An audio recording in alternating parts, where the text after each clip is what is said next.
నాయన మేము దుమ్ముతో సమానమైన వాళ్ళం ప్రభా, నాయన ఎందుకు పనికిరాని వాళ్ళం ప్రభా, నాయన మా పట్ల కనికరించావు తండ్రి, మా పట్ల జాలి చూపించావు ప్రభా తండ్రి, ఆ తలారా ప్రేమతో మమ్మల్ని పిలిచావు ప్రభా తండ్రి. ఓ దేవా నీకే వందనాలు స్తోత్రములు ప్రభా తండ్రి. నాయన ఈ రోజున ప్రభా తండ్రి ఇది పునరుద్ధానమైన రోజు ప్రభా తండ్రి. నాయన తండ్రి నీ సన్నిధికి వచ్చి ఉన్నాం ప్రభా తండ్రి, నాయన ఆత్మతో సత్యముతో వచ్చి ఉన్నాం ప్రభా, నాయన నువ్వు మాతో మాట్లాడతావని వచ్చి ఉన్నాం ప్రభా. అవును ప్రభా తండ్రి, మా హృదయ రహస్యాలు బయలుపరిచే దేవుడు అని ప్రభా తండ్రి, నాయన మేము నమ్ముచున్నాం ప్రభా తండ్రి. నాయన ఓ దేవా తండ్రి నాయన అవును ప్రభా మేము చెక్కబడ్డానికి వచ్చి ఉన్నాం ప్రభా తండ్రి. అవును ప్రభా మేము గర్వంగా ఉండడానికి కాదు ప్రభా, మేము మాకు దీనత్వం కోసం దిగి వచ్చాము తండ్రి నాయన. అవును ప్రభా తండ్రి నాయన మాకు దీనత్వాన్ని నేర్పించండి ప్రభా తండ్రి. ఓ దేవా తండ్రి నాయన ఆ కంసాల వాడి చేతిలోని ప్రభా తండ్రి, ఓ దేవా బంగారు ముద్ద ఉన్నప్పుడు ప్రభా తండ్రి అది ప్రభా పుటకములో వేసి ప్రభా తండ్రి దాన్ని కాల్చినప్పుడు ప్రభా తండ్రి నాయన అవును ప్రభా బంగారు తండ్రి కంసాల వాడి చేతిలోని ప్రభా నలగొట్టుతున్నప్పుడు ప్రభా తండ్రి ఆ రూపం వచ్చేదాకా కూడా ప్రభా నాయన తండ్రి చెక్కబడుతున్నప్పుడు ప్రభా తండ్రి ఆ బంగారము రూపము ప్రభా తన రూపం వచ్చేదాకా చెక్కుతాడు ప్రభా. అవును ప్రభా ఈ రోజున మమ్మల్ని కూడా ప్రభా తండ్రి నాయన నీ రూపం వచ్చేదాకా చెక్కండి ప్రభా తండ్రి. నువ్వు చెక్కే దేవుడు నువ్వు తండ్రి. అవును ప్రభా తండ్రి పూర్తిగా మీకు సరెండర్ అయి ఉన్నాం ప్రభా తండ్రి. నాయన మీరే మాతో మాట్లాడండి ప్రభా, నువ్వు మాట్లాడే దేవుడు నువ్వు తండ్రి. నాయన మాలో ఎక్కడ మచ్చలు ఉన్నాయో డాగులు ఉన్నాయో ప్రభా ప్రతి డాగుని చెక్కండి ప్రభా తండ్రి. నాయన మీరు సరి చేసుకోవాలి ప్రభా, వాక్యంగా మీరు జీవించాలి ప్రభా. నాయన ఈ భూమి మీద ఏది కోల్పోయినా పర్వాలేదు ప్రభా, కానీ ప్రభా నీ రాజ్యం నేను కోల్పోకూడదు ప్రభా. నాయన నిత్య రాజ్యంలో మేము ఉండాలి ప్రభా, ఆత్మ ప్రేరేపణతో ఉండాలి ప్రభా తండ్రి. నేను ఎల్లప్పుడూ కూర్చున్నా నిల్చున్నా ప్రభా నిన్నే ఆరాధించాలి ప్రభా, నిన్నే గణపరచాలి ప్రభా, నీ పరిశుద్ధాత్మ ద్వారా మేము నడిపించబడాలి ప్రభా. ఓ దేవా తండ్రి అవును ప్రభా తండ్రి నాయన ఈ పాపం అనే లోకంలో మేము ఉన్నాం ప్రభా, ఈ పాపాన్ని అంటుకోకుండా ప్రభా తండ్రి నాయన నిత్య జీవంతో మమ్మల్ని నడిపించండి ప్రభా తండ్రి. మీరే సహాయం దయచేయండి ప్రభా తండ్రి. అబ్రాహ్ముని దర్శించిన దేవుడు అదే గొప్ప దేవుడు తండ్రి, ఇప్పుడు మా దగ్గర ఉన్నావు ప్రభా తండ్రి. నాన్న మా ప్రవక్త దగ్గర ఉన్న దేవుడు నువ్వు తండ్రి, అదే శక్తి కలిగిన దేవుడు నువ్వు తండ్రి. నన్ను ఇప్పుడు సేవకులు ఉండి మాట్లాడుతున్న దేవుడు నువ్వు తండ్రి, అదే గొప్ప దేవుడు మాలో ఉండి మాట్లాడే దేవుడు తండ్రి, మమ్మల్ని నడిపించే దేవుడు నువ్వు తండ్రి, నువ్వు అభిషేకంతో నడిపించే దేవుడు నువ్వు తండ్రి. ఇక్కడ ఉన్న అంధకార శక్తులు దురాత్మ శక్తులు కూడా ప్రభా యేసుక్రీస్తు నామములో గర్దిస్తున్నాం ప్రభా, ఆయన పాతాళంలో బంధిస్తున్నాం ప్రభా తండ్రి.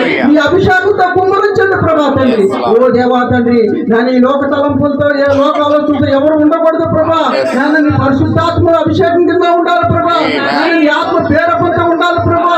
నేను చిన్న పిల్లల కానీ పెద్దవారు దాకా కూడా ప్రభా ప్రతి ఒక్కరిని ప్రభా మీరే సాధనం చేసుకోండి ప్రభా. నేను పరిశుద్ధాత్మకి మేము లోపడి ఉన్నాం ప్రభా తండ్రి. నేను మీ అభిషేకంతో కుమ్మరించండి ప్రభా తండ్రి. నేను సేవకుల్లో ఉండి మాట్లాడండి ప్రభా తండ్రి. నువ్వు మాట్లాడే దేవుడు నువ్వు తండ్రి ప్రభా. అవును ప్రభా మీ మనిషిని చూడటానికి రావట్లేదు ప్రభా తండ్రి, నేను నిన్ను చూడడానికి వచ్చి ఉన్నాం ప్రభా. నువ్వు నాతో మాట ఎలా మాట్లాడుతున్నావు చూడడానికి వచ్చి ఉన్నాం ప్రభా. ఆయన మాతో ముచ్చటించండి ప్రభా, మమ్మల్ని నడిపించండి ప్రభా తండ్రి. మీరే ఆత్మ పేరపులతో నడిపించండి ప్రభా తండ్రి. ఇప్పుడు వచ్చిన ప్రతి బిడ్డను కూడా దీవించండి ప్రభా, ఆశీర్వదించండి ప్రభా తండ్రి. నాయన ఓ దేవా తండ్రి నీ అభిషేకం ద్వారా మమ్మల్ని నడిపించండి ప్రభా తండ్రి. నేను వాక్యముతో మమ్మల్ని మాతో మాట్లాడమని ప్రభా. నాయన నీ తలంపులను మాకు దయచేయండి ప్రభా, నాయన నీ ఆలోచనలు మాకు దయచేయండి ప్రభా. ఓ దేవా తండ్రి నాయన నేను మీరే మాతో మాట్లాడు ప్రభా. నీ తండ్రి ఆత్మ పేరపుల ద్వారా నడిపించమని తండ్రి చిన్నవారు కానీ పెద్దవారికి అందరినీ దీవించి ఆశీర్వదించమని తండ్రి ఎల్లప్పుడు మీరే మాకు తోడై ఉండమని మా ప్రభువును మా రక్షకుడిని ఎదురని యేసుక్రీస్తునామని అడిగి పెట్టుకుంటున్నాను పరమ తండ్రి. ఆమేన్. మనం నిలబడినగా చిన్న కోరస్ పడుతున్నాం. అందరూ ఒక్కసారి హృదయాల్లో రెండు చేతులు పెట్టి దూతకు ఇష్టమైన పాట మనందరం కలిసి చక్కగా మనం ప్రభు దూతను ఆహ్వానిద్దాం.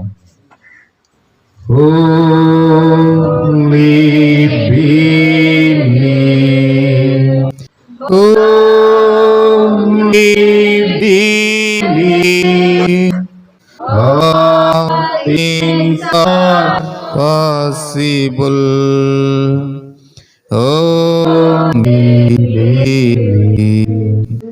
Jesus is here. My Jesus is here. All things are possible. Jesus is here. Lord, I believe. My Lord, I believe. All things are possible. Lord, I believe.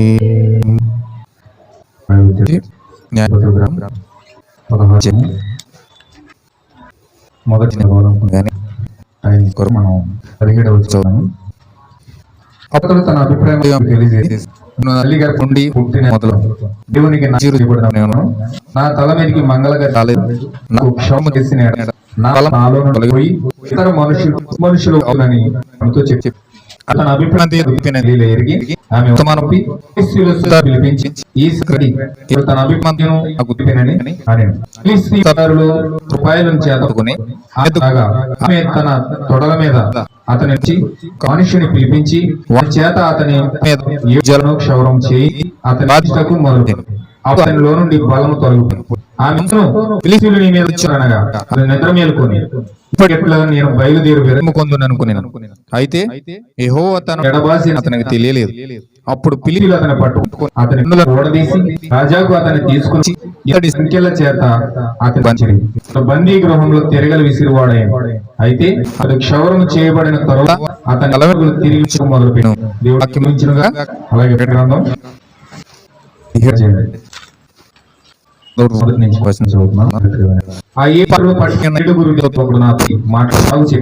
ఇక్కడికి రమ్ము, విస్తార జలముల మీద కూర్చున్న మహావైశ్యకు చేయబడు తీర్పు నీకు కనపరిచేదాను. భూరాజులు ఆమెతో వ్యభిచరించిరి, భూ నివాసులు ఆమె వ్యభిచార మధ్యంలో మత్తులైరి.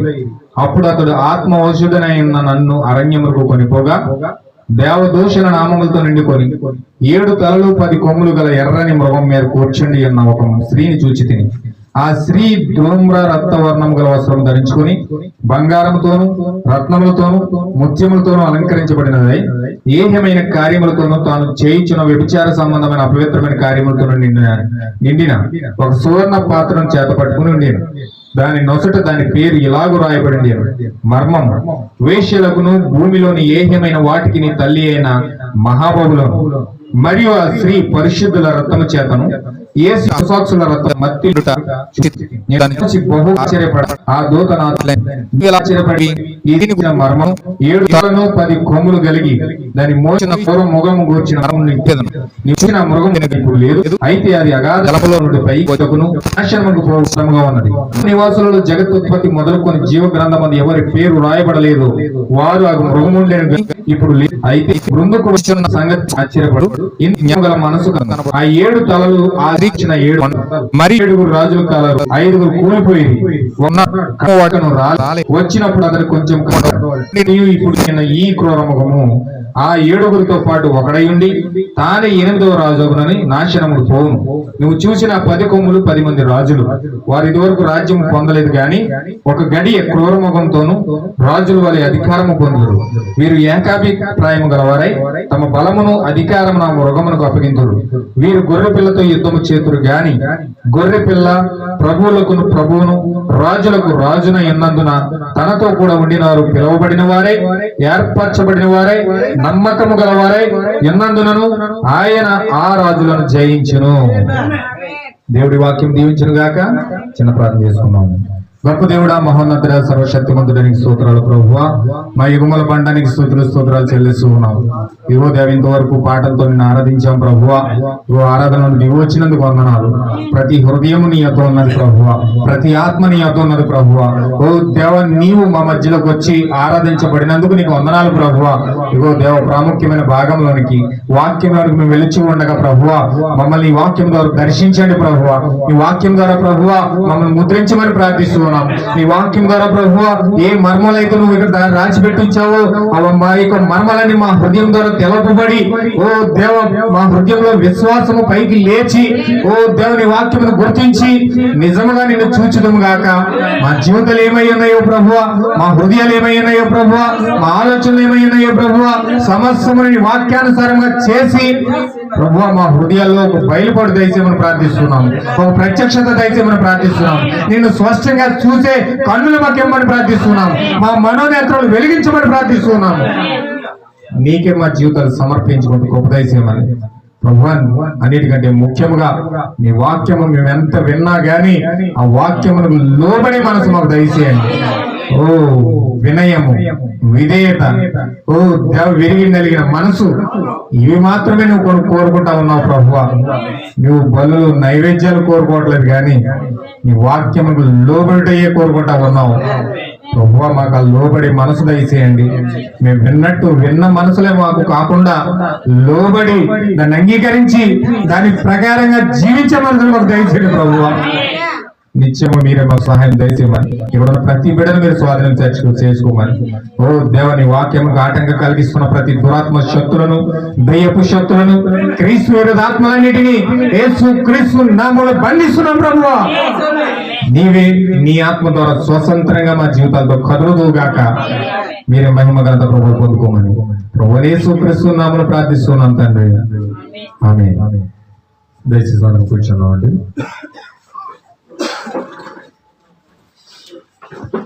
హల్లెలూయా. దేవుని నామమున మహిమ కలుగుగాక. ఈ సమయంలో కూడి వచ్చిన సహోదరులందరికీ కూడా ప్రభువైన యేసుక్రీస్తు నామములో నా యొక్క వందనాలు తెలియజేస్తున్నాను. అందరికీనండి, అందరికీ నా వందనాలు. గత వారం నేను చెప్పడం మర్చాను. ఈ వారం ప్రభురాత్రి భోజనం చర్చిలో ఉంది. ప్రతి ఒక్కరు కూడా ఆ ప్రభురాత్రి భోజనం కొరకు సిద్ధపడండి.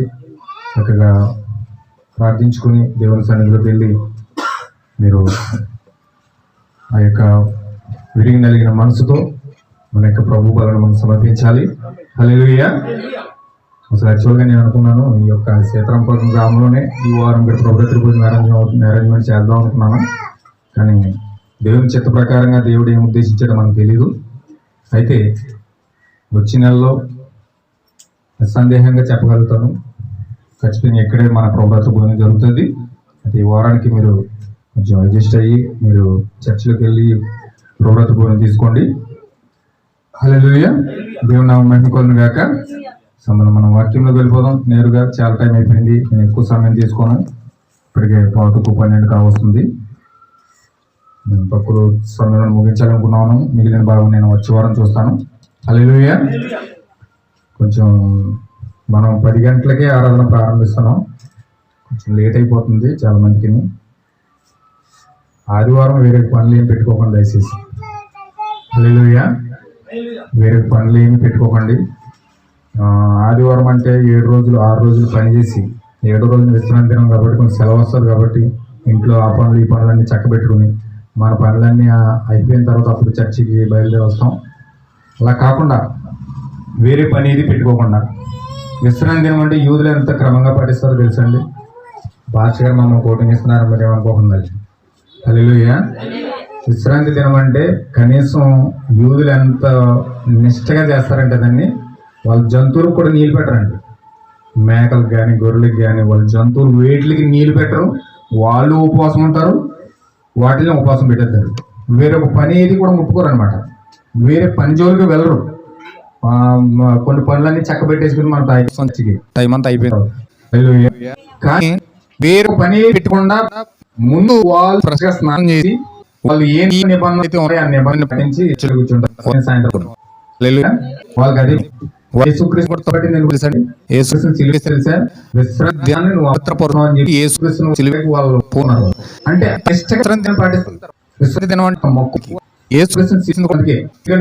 కనీసం జంతువు నీళ్ళు పెట్టలు నీళ్ళు వాళ్ళు కనీసం విశ్రాంతి వచ్చాడు కుంటూ వాళ్ళు ఆ ఇంటికి వెళ్ళి చేసినందుకు వాళ్ళకి నువ్వు మనిషి కుమార్ అని చెప్పుకున్నావు, దేవుడు అని చెప్పుకున్నావు, మా ఎందుకు పవిత్రపరుస్తున్నావు అంటే వాళ్ళ పేరు విశ్రాంతి దినాన్ని గౌరవించినందుకు వాళ్ళ మహాభావాలు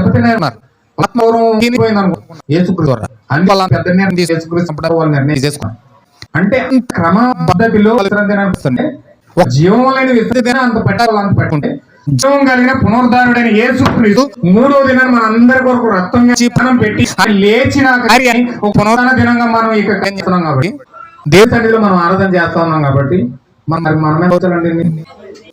మనంతా దీన్ని పట్టుకుని తీసుకోవాలి. ఎంత దీన్ని పకడ్బందీగా తీసుకుంటే సమయానికి రాగం అంటే మన పనులు పెట్టుకుని కనపడటం సులభం. నేను తెచ్చట్లేదు మేల్కొన్నాను. మిమ్మల్ని ఏమంటలేదు మీకు వచ్చాను కాదని సరిపోవట్లేదు గంట పని చెప్తే మీకు ఆటోమేటిక్ గా కొంత మనలో ఇవ్వలేరు. కానీ అదే సమయం వచ్చారని మనం ఏం పకపోతుంది హల్లెలూయా. ఇప్పుడు టైం ఉందంటే కరెక్ట్ గా 30 గంట ఉంది. 30 గంటలని క్లోజ్ చేసి వెళ్తుంది. ఏం చేస్తాను ఇప్పుడు 30 గంటలు? హల్లెలూయా. మీరు అర్థం చేసుకోండి. నా భావాలు కూడా నన్ను ఖండించని మీరు ఏమనుకోవద్దు. నా భావాలు కూడా కొంచెం అర్థం చేసుకోండి. కొంచెం వాక్యానికి సమయం ఉంటే కొంచెం మీతో ఫ్రీగా ఒక గంట సేపు మాట్లాడడం ఉంటుంది. వాక్యం కూడా దేవుడు ఫ్రీగా మాట్లాడతాడు. ఇప్పుడు నేను వాక్యంలో నడక నడిచి అది గాడ్లు పడేటప్పటికి 30 గంట అయిపోతుంది. సరిగ్గా వాక్యం వచ్చినప్పుడు నేను కట్ చేయాలి. ఇక్కడ నెక్స్ట్ వారానికి మళ్ళీ లీడింగ్ వచ్చినప్పుడు ఇంకో గంట అయిపోతుంది. అందుచేత మనం సమయాన్ని గౌరవించడం మంచిది. నేను చెప్పేది ఏంటంటే మనం సమయాన్ని కూడా గౌరవించాలి. వేరే పనులేం పెట్టుకోకుండా వేసి ఆదివారం పెట్టుకోవడం వల్ల నాకేం అభ్యంతరం లేదు, కానీ దేవుడికి అభ్యంతరం అది. దేవుడికి అభ్యంతరం అది. ఎందుకంటే వేరే పనులేం పెట్టుకోకుండా సరాసరి ఉదయాన్నే లేచి అప్పటప్ప పిల్లల్ని రెడీ చేసుకుని వాళ్ళు కూడా రెడీ అయిపోయి ఇంకా డైరెక్ట్గా మన సంఘంలోకి వచ్చేసేట్టుగా చూసుకోవాలి తప్ప వేరొక పనులు ఏదైనా పెట్టుకుంటే మనకే నష్టపోతాం. హల్లెలూయా. ఇప్పుడు సిస్టర్లు ఉన్నారు, రావులపాలెం నుంచి వస్తున్నారు. ఇంచుమించు 3 గంటలు వేస్తున్నారు లేదా 4 గంటలు వేస్తున్నారు నాకు తెలియదు. అక్కడ భోజనాలుకి అన్ని సిద్ధపరుచుకుని సమయానికి ఇక్కడికి వస్తున్నారంటే వాళ్ళు ఎంత సాక్రిఫైస్ ఎంత అర్పణ ఉంటే వాళ్ళు ఈ సమయానికి ఇక్కడికి వస్తారు, రాగలుగుతున్నారు వాళ్ళు. హల్లెలూయా. దగ్గరుండి కూడా మనం రాలేకపోతున్నాం. సమయాన్ని కూడా గౌరవించాలి, కొంచెం గౌరవించండి. నేనైతే ఆదివారం అయితే వేరే అదర్ పని ఏం పెట్టుకోనండి. ఏం పెట్టుకోను. ఇంకా ఉదయాన్నే లేవడం, లేచిన తర్వాత రెడీ అవ్వడం. మా సిస్టర్ గారు కూడా చక్కగా రెడీ చేసి పిల్లలు రెడీ చేసి ఆవిడ కూడా రెడీ అయిపోతుంది. వెంటనే బండికేసి వచ్చేస్తాం అంతే. వేరే పని ఏం పెట్టుకోని. ఇంకా ఏదైనా ఉంటే శనివారం చూసుకోవడం అని. హల్లెలూయా. దాన్ని బట్టి కొంచెం నా భావాలు కూడా కొంచెం అర్థం చేసుకుని గ్రహించి వచ్చే వారం నుంచి కొంచెం లేట్ చేయకుండా ప్రవర్తన ఎప్పుడు తెలుసండి. ఇంకా మన సంఘగ్రామం కొత్తగా సంఘం కట్టబడుతుంది కాబట్టి, ఏర్పాటు చేయబడుతుంది కాబట్టి ఇవన్నీ ఏం చెప్పట్లేదండి. సంఘక్రమంలో ఎలా ఉంటుందంటే ఇంకా ఆలమేక ప్రభుత్వ సంఘక్రమం పెట్టింది 10 గంటలకు ఆరాధన అంటే మనం 9:30కి రావాలి. ఇక్కడికి 9:30కి వచ్చి ఇక్కడ ప్రార్థించుకోవాలి. నువ్వు అరగంట ప్రార్థిస్తే అరగంటలో చేసిన ప్రార్థన 2 గంటలు నడిచిన ప్రార్థన అంతా కూడా దేవుడు నీతో సహవాసం చేస్తాడు. నువ్వు చేసిన అరగంట ప్రార్థనే 2 గంటల సేపు దేవుడు నీతో సహవాసం చేస్తాడు. ఆ ప్రార్థన లేకపోతే ఇక్కడ నువ్వు విన్నట్టుగానే ఉంటుంది. మళ్ళీ సోమవారం గారు గుర్తుండదు. నువ్వు వాక్యం విన్నప్పుడు సోమవారం గారు గుర్తుండదు. పాస్టర్ గారు ఏం చెప్పారంటే తెల్లమొక మెసేజ్ చదువుతా. ఎందుకని నీకు గుర్తుండదు. ఈ చెబుతుంటే చెబుతూ వెళ్ళిపోతావు. అర్థం కాదు అది. ఎందుకంటే నీలోకి ఆ వాక్యం తీసుకొచ్చి ప్రతిఫలం తీసుకొచ్చేది ప్రార్థన. నువ్వు ఇక్కడికి వచ్చి మోకరించి ఇంకెవరు వచ్చిన వెంటనే కూడా వీళ్ళతో కూడా సంభాషణ చేయకూడదు. వచ్చిన వెంటనే నేరుగా మోకాలు వేసి దేవుడితో సహవాసం చేసి ఇలా ప్రార్థించి మళ్ళీ ఇక్కడ కాపరి ప్రార్థన ఎత్తుకునే వరకు కూడా నువ్వు కొలితే అవ్వకూడదు. అది సంఘక్రమం యొక్క క్రమంలో ఉంటుంది అది. ఎందుకంటే ఆ క్రమంలో నువ్వు ఉంటే దేవుడి ఆత్మలో నువ్వు వాళ్ళ ఇమ్మీడియట్లీ ఆత్మలోకి వెళ్తావు. దేవుడు నీతో స్వయంగా నేరుగా వచ్చి మాట్లాడతాడు. ఏదో వచ్చామా వెళ్ళామా కూర్చున్నామా వెళ్ళిపోయామా అని చెప్తే అలా వెళ్తే ఏం అర్థం కాదు మనకి. హల్లెలూయా. అందుచేత ఒకసారి నా యొక్క భావాలు కూడా గ్రహించండి. ఒకసారి ఖచ్చితంగా మనం సమయానికి వచ్చి 10 గంటల కంటే 9:30కి వచ్చి మనం అలాగ ఆరాధన చేసుకుని మనం ఆ సమయానికి వెళ్ళగెళ్తే హల్లెలూయా దేవుడు ఖచ్చితంగా మనం దీవిస్తాడు. ఈ క్రమం పాటిస్తే నీ జీవితంలో కూడా క్రమం కూడా వస్తుంది. దేవుడిని ఎంత గౌరవించాలో కూడా మనం అర్థమవుతుంది. హల్లెలూయా. అందుచేత ఒకసారి ఆలోచించండి. సాయంత్రం పౌరాత్రి భోజనం ఉంటుంది. పౌరాత్రి భోజనం కూడా మీరు ప్రార్థన పూర్వకంగా సిద్ధపడండి. హల్లెలూయా. ఈ సమయంలో మనం వాక్యంలోకి వెళ్దాం. లాస్ట్ వీక్ మనం చూసాం, సంసోను కోసం చూస్తూ ఉన్నాం. హల్లెలూయా. సంసోను ఏ విధంగా కదులుతున్నాడో. సంసోను ఎవరికి సాదృశ్యం అండి? సంఘానికి సాదృశ్యంగా ఉన్నాడు. హల్లెలూయా. సంసోను పూర్తిగా సంఘానికి సాదృశ్యంగా ఉన్నాడు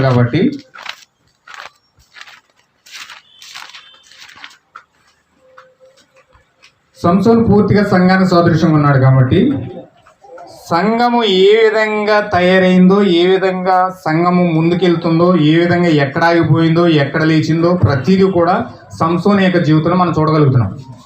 హల్లెలూయా. ఇప్పుడు సంసోని యొక్క జీవితం ఆది నుంచి అంతం వరకు మనం చూస్తే ఆ యొక్క సంఘం యొక్క 7 సంఘకాలలో ఉన్న సంఘం యొక్క పరిస్థితి పరిపూర్ణ మనకు అర్థమైపోతుంది. హల్లెలూయా. సంఘం ఎక్కడ ప్రారంభమైంది, ఎక్కడ ముగించబడుతుందో, ఆయా సంఘం ఎక్కడ పడిపోయిందో, ఎక్కడ ఏ విధంగా దాని పరిస్థితులు ఏర్పడ్డాయి అన్నది మనకు పూర్తిగా సంసోని యొక్క జీవితాన్ని బట్టి మనకు అర్థమవుతుంది. హల్లెలూయా. ఇప్పుడు సంసోను అపోస్తుల కార్యాల్లో ఏర్పరచబడిన సంఘముగా మనం గుర్తించగలుగుతున్నాం. ఎవరండి? అపోస్తుల కార్యాల్లో మొట్టమొదటిగా స్థాపించబడిన పెంతెకొస్తు సంఘానికి సంసోను సాదృశ్యంగా ఉన్నాడు. ఈ పెంతెకొస్తు సంఘానికి సాదృశ్యంగా ఉన్నాడు కాబట్టి సంఘం ఎప్పుడు ప్రారంభించబడిందంటే, ఎప్పుడైతే యేసుక్రీస్తు సమాధి చేయబడి చనిపోయి సమాధి చేయబడి 3వ దినం లేచి ఆయన ఆరోహణం అవుతూ సువార్త అంతయు కూడా అపోస్తులకు అప్పగించాడు. హల్లెలూయా. సువార్త అంతయు కూడా అపోస్తులకు అప్పగించి ఆయన నేను మీకు ఇంకా అనేకమైన సంగతులు చెప్పాలి కానీ మీరు సహించలేరు. హల్లెలూయా. నేను ఇంకా మీకు అనేకమైన విషయాలు చెప్పాలి కానీ మీరు సహించలేరు. సత్య స్వరూపైన ఆత్మ మీ మధ్యలోకి వచ్చినప్పుడు, మీ మీదకి వచ్చినప్పుడు మిమ్మల్ని సత్యములో నుంచి సర్వసత్యంలోకి తీసుకెళ్తుందని చెప్పి దేవుడు శిష్యులతో చెప్పాడు. హల్లెలూయా. ఇప్పుడు వాళ్ళు ఏం చేస్తున్నారంటే, ఇంకా యేసుక్రీస్తు ఏం చెప్పాడంటే లోకా సువార్త 24:44 మీరు పరిశుద్ధాత్మ పొందుకునే వరకు కూడా యెరూషలేములోనే ఉండండి, యెరూషలేం విడిచిపెట్టి ఎక్కడికి వెళ్ళొద్దు. ఫస్ట్ ఏం చెప్పాడంటే, మీరు సర్వ సృష్టికి వెళ్ళి సువార్తను ప్రకటించండి, నమ్మి బాప్తిజం పొందిన వాడు రక్షించబడతాడు, నమ్మని వాడికి శిక్ష విధిస్తానని చెప్పి దేవుడు చెప్పాడు. ఆ మాట చెప్తూనే లూకా సువార్త 24:46 దేవుడు ఏం చెప్తున్నాడంటే, యెరూషలేములో నుండి వెళ్ళొద్దు, దేవుడు మీకు తండ్రి యొక్క వాగ్దానం ఏదైతే చేశాడో ఆ వాగ్దానం పొందుకునే వరకు కూడా యెరూషలేం విడిచిపెట్టి వెళ్ళొద్దు అన్నాడు. హల్లెలూయా. ఇంకా అపోస్తుల కార్యాలు 1:6-7 మనం చూస్తే అక్కడ ఏం చెప్తున్నాడంటే, మీరు పై నుండి శక్తి పొందుకునే వరకు కూడా మీరు నాకు సాక్షులుగా ఉండలేరు. మీరు నాకు సాక్షులై ఉండాలంటే పైనుంచి శక్తి పొందుకోవాలి. అంటే సువార్త ప్రకటించడానికి ఒక అర్హత కావాలని చెప్తా ఉన్నాడు. సువార్త ప్రకటించడానికి ఒక అర్హత కావాలి, ఇతను క్రైస్తవుడిగా జీవించడానికి ఒక అర్హత కావాలి, ఇతను క్రైస్తవుడిగా బ్రతకడానికి ఒక అర్హత కావాలి. ఈ అర్హతను బట్టే వాళ్ళు ముందుకు సాగిపోతారు. హల్లెలూయా. వీళ్ళు దేవుడు చెప్పినట్లుగా ఏదైతే యేసుక్రీస్తు వాళ్ళకి అక్షరాల వివరించాడో ఆ వివరణ బట్టి వీళ్ళు ఏం చేశారంటే, అపోస్తుల కార్యాలు 2వ మనం చూస్తే 120 మంది మేడగదిలోకి వెళ్ళి అక్కడ ప్రార్థన చేయడం ప్రారంభించారు. యేసుక్రీస్తు చెప్పినట్లుగా పైనుంచి శక్తి పొందుకునే వరకు కూడా యెరూషలేము విడిచిపెట్టి వెళ్ళొద్దని చెప్పాడు. ఇప్పుడు వాళ్ళ పైనుంచి శక్తి పొందుకోవడానికి సిద్ధపడతా ఉన్నారు. మేడగదిలోకి వెళ్ళి ప్రార్థన చేస్తున్నారు. 1 రోజు ప్రార్థన చేశారు, 2 రోజులు ప్రార్థన చేశారు, 3 రోజులు ప్రార్థన చేశారు, 4 రోజులు ప్రార్థన చేశారు. అలా ప్రార్థన చేస్తూనే ఉన్నారు. ప్రార్థన చేస్తూ ఉండి ఈలోగా ఆంధ్రీ అంటున్నాడు పక్క నుంచి వచ్చి, పేతురు మనం పొందేసుకున్నాం, ప్రార్థన చేసాం కదా, ఉపవాసం ఉండి కనీసం మంచినీళ్ళు కూడా తీసుకోకుండా ప్రార్థన చేసాం కదా, సరిపోతుంది ఈ ప్రార్థన, సువార్తకి వెళ్ళిపోవచ్చు, మనం పొందేసుకున్నాం అయిపోయింది అంటున్నాడు. అప్పుడు పేతురు గారు అన్నాడు, లేదు లేదు ఇంకేం పొందుకోలేదు, మనం పొందుకున్న అనుభవం వస్తుంది తప్ప మనం ఇంకేం పొందుకోలేదు, మనం ఇంకా కనిపెడదాం అని చెప్పేసి పేతురు గారు చెప్తా ఉన్నాడు. హల్లెలూయా. వీళ్ళు కనిపెడుతూ అలా 10 రోజులు అయిపోయింది. 10 రోజుల తర్వాత దేవుడు ఏదైతే వాగ్దానం చేశాడో చూడండి. అపోస్తుల కార్యాలు 2వ స్టార్టింగ్ నుంచి చదవండి. అపోస్తుల కార్యాలు 2వ వచ్చినప్పుడు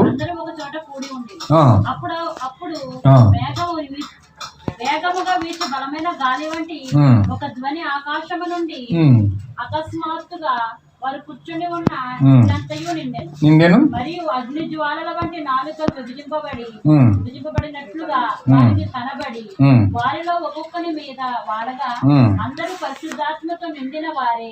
ఆ ఆత్మ వారికి వాక్శక్తి అనుగ్రహించిన కొలది అన్య భాషలతో మాట్లాడసాగింది. హల్లెలూయా. ఇప్పుడు ఇక్కడ ఎక్కడి నుంచి వచ్చిందండి? ఈ యొక్క గాలి ఎక్కడి నుంచి వస్తుంది? అకస్మాత్తుగా వారు కూర్చుండన్న ఇల్లంతా కూడా నిండిపోయింది. ఎప్పుడైతే వాళ్ళు ప్రార్థన చేస్తా ఉన్నారో, వాళ్ళు మనస్ఫూర్తిగా దేవుని ఎదుట వాళ్ళ యొక్క ప్రాణానము ఆత్మయు దేహాలన్నీ కూడా దేవుని ముంగట పెట్టి, వాళ్ళ మనసంతా కూడా దేవుని ముంగట పెట్టి ఏకాత్మతో ఏక మనసుతో దేవుని ప్రార్థన చేస్తున్నప్పుడు వారి యొక్క హృదయాలలోనికి అకస్మాత్తుగా వేగముగా బలమైన గాలి వంటి ఒక ధ్వని ఆకాశం నుండి అకస్మాత్తుగా వాళ్ళ మీదకి వచ్చింది. హల్లెలూయా. అకస్మాత్తుగా వాళ్ళ మీదకి వచ్చింది. ఎప్పుడైతే అగ్నిస్తంభం విభాగించబడి అగ్నిస్తంభం విభాగించబడి వారి మీదకి ఎప్పుడైతే వచ్చిందో వారు కూర్చున్న ఇల్లంతయు కూడా పరిశుద్ధాత్మతో నింపబడిపోయింది. హల్లెలూయా. వారు ఒక్కొక్కరిలో మీద ఓలగా అని బైబిల్లో రాయబడింది. అంటే ప్రతి ఒక్క భాగంలోనికి ప్రతి ఒక్క వ్యక్తిలోనికి 120 మంది అక్కడ కూర్చుంటే 120 మందిలో కూడా వెళ్ళిపోయింది. ఒక్క అగ్నిస్తంభం 120 ముక్కలు అయిందట. హల్లెలూయా. అంటే అందులో పేతురికి సంబంధించిన భాగం ఉంది, యాకోబుకు సంబంధించిన భాగం ఉంది, ఆ యొక్క యూదాకు సంబంధించిన భాగం ఉంది, పౌలుకు సంబంధించిన భాగం ఉంది, మత్తయికి సంబంధించిన భాగం ఉంది. అన్ని భాగాలు కలిపితేనే యేసుక్రీస్తు అయి ఉన్నాడు. ఇక్కడ ఎఫెసీ పత్రికలో దేవుడు ఏం చెప్తున్నాడంటే మీరు క్రీస్తు యేసులో అందరూ కూడా అవయవములై ఉన్నారు అని రాయబడి ఉంది. హల్లెలూయా. శరీరము అవయవాలతో కూడి ఉంది. కన్నుంది, చెవు ఉంది, ముక్కు ఉంది, నోరు ఉంది, ఇవన్నీ పైకి కనబడే భాగాలు ఇవి. లోన చాలా భాగాలు ఉన్నాయి. పేగులు ఉన్నాయి, కాలేయం ఉంది, గుండె ఉంది, ప్రతి చాలా మెషనరీ లోపల ఉంది.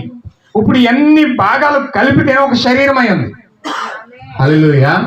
యేసు క్రీస్తులో ఆ శరీరముగా ఉన్నప్పుడు ఆ శరీరంలో మనందరం కూడా ఒక భాగములుగా ఉన్నాం, ఒక అవయములుగా ఉన్నాం.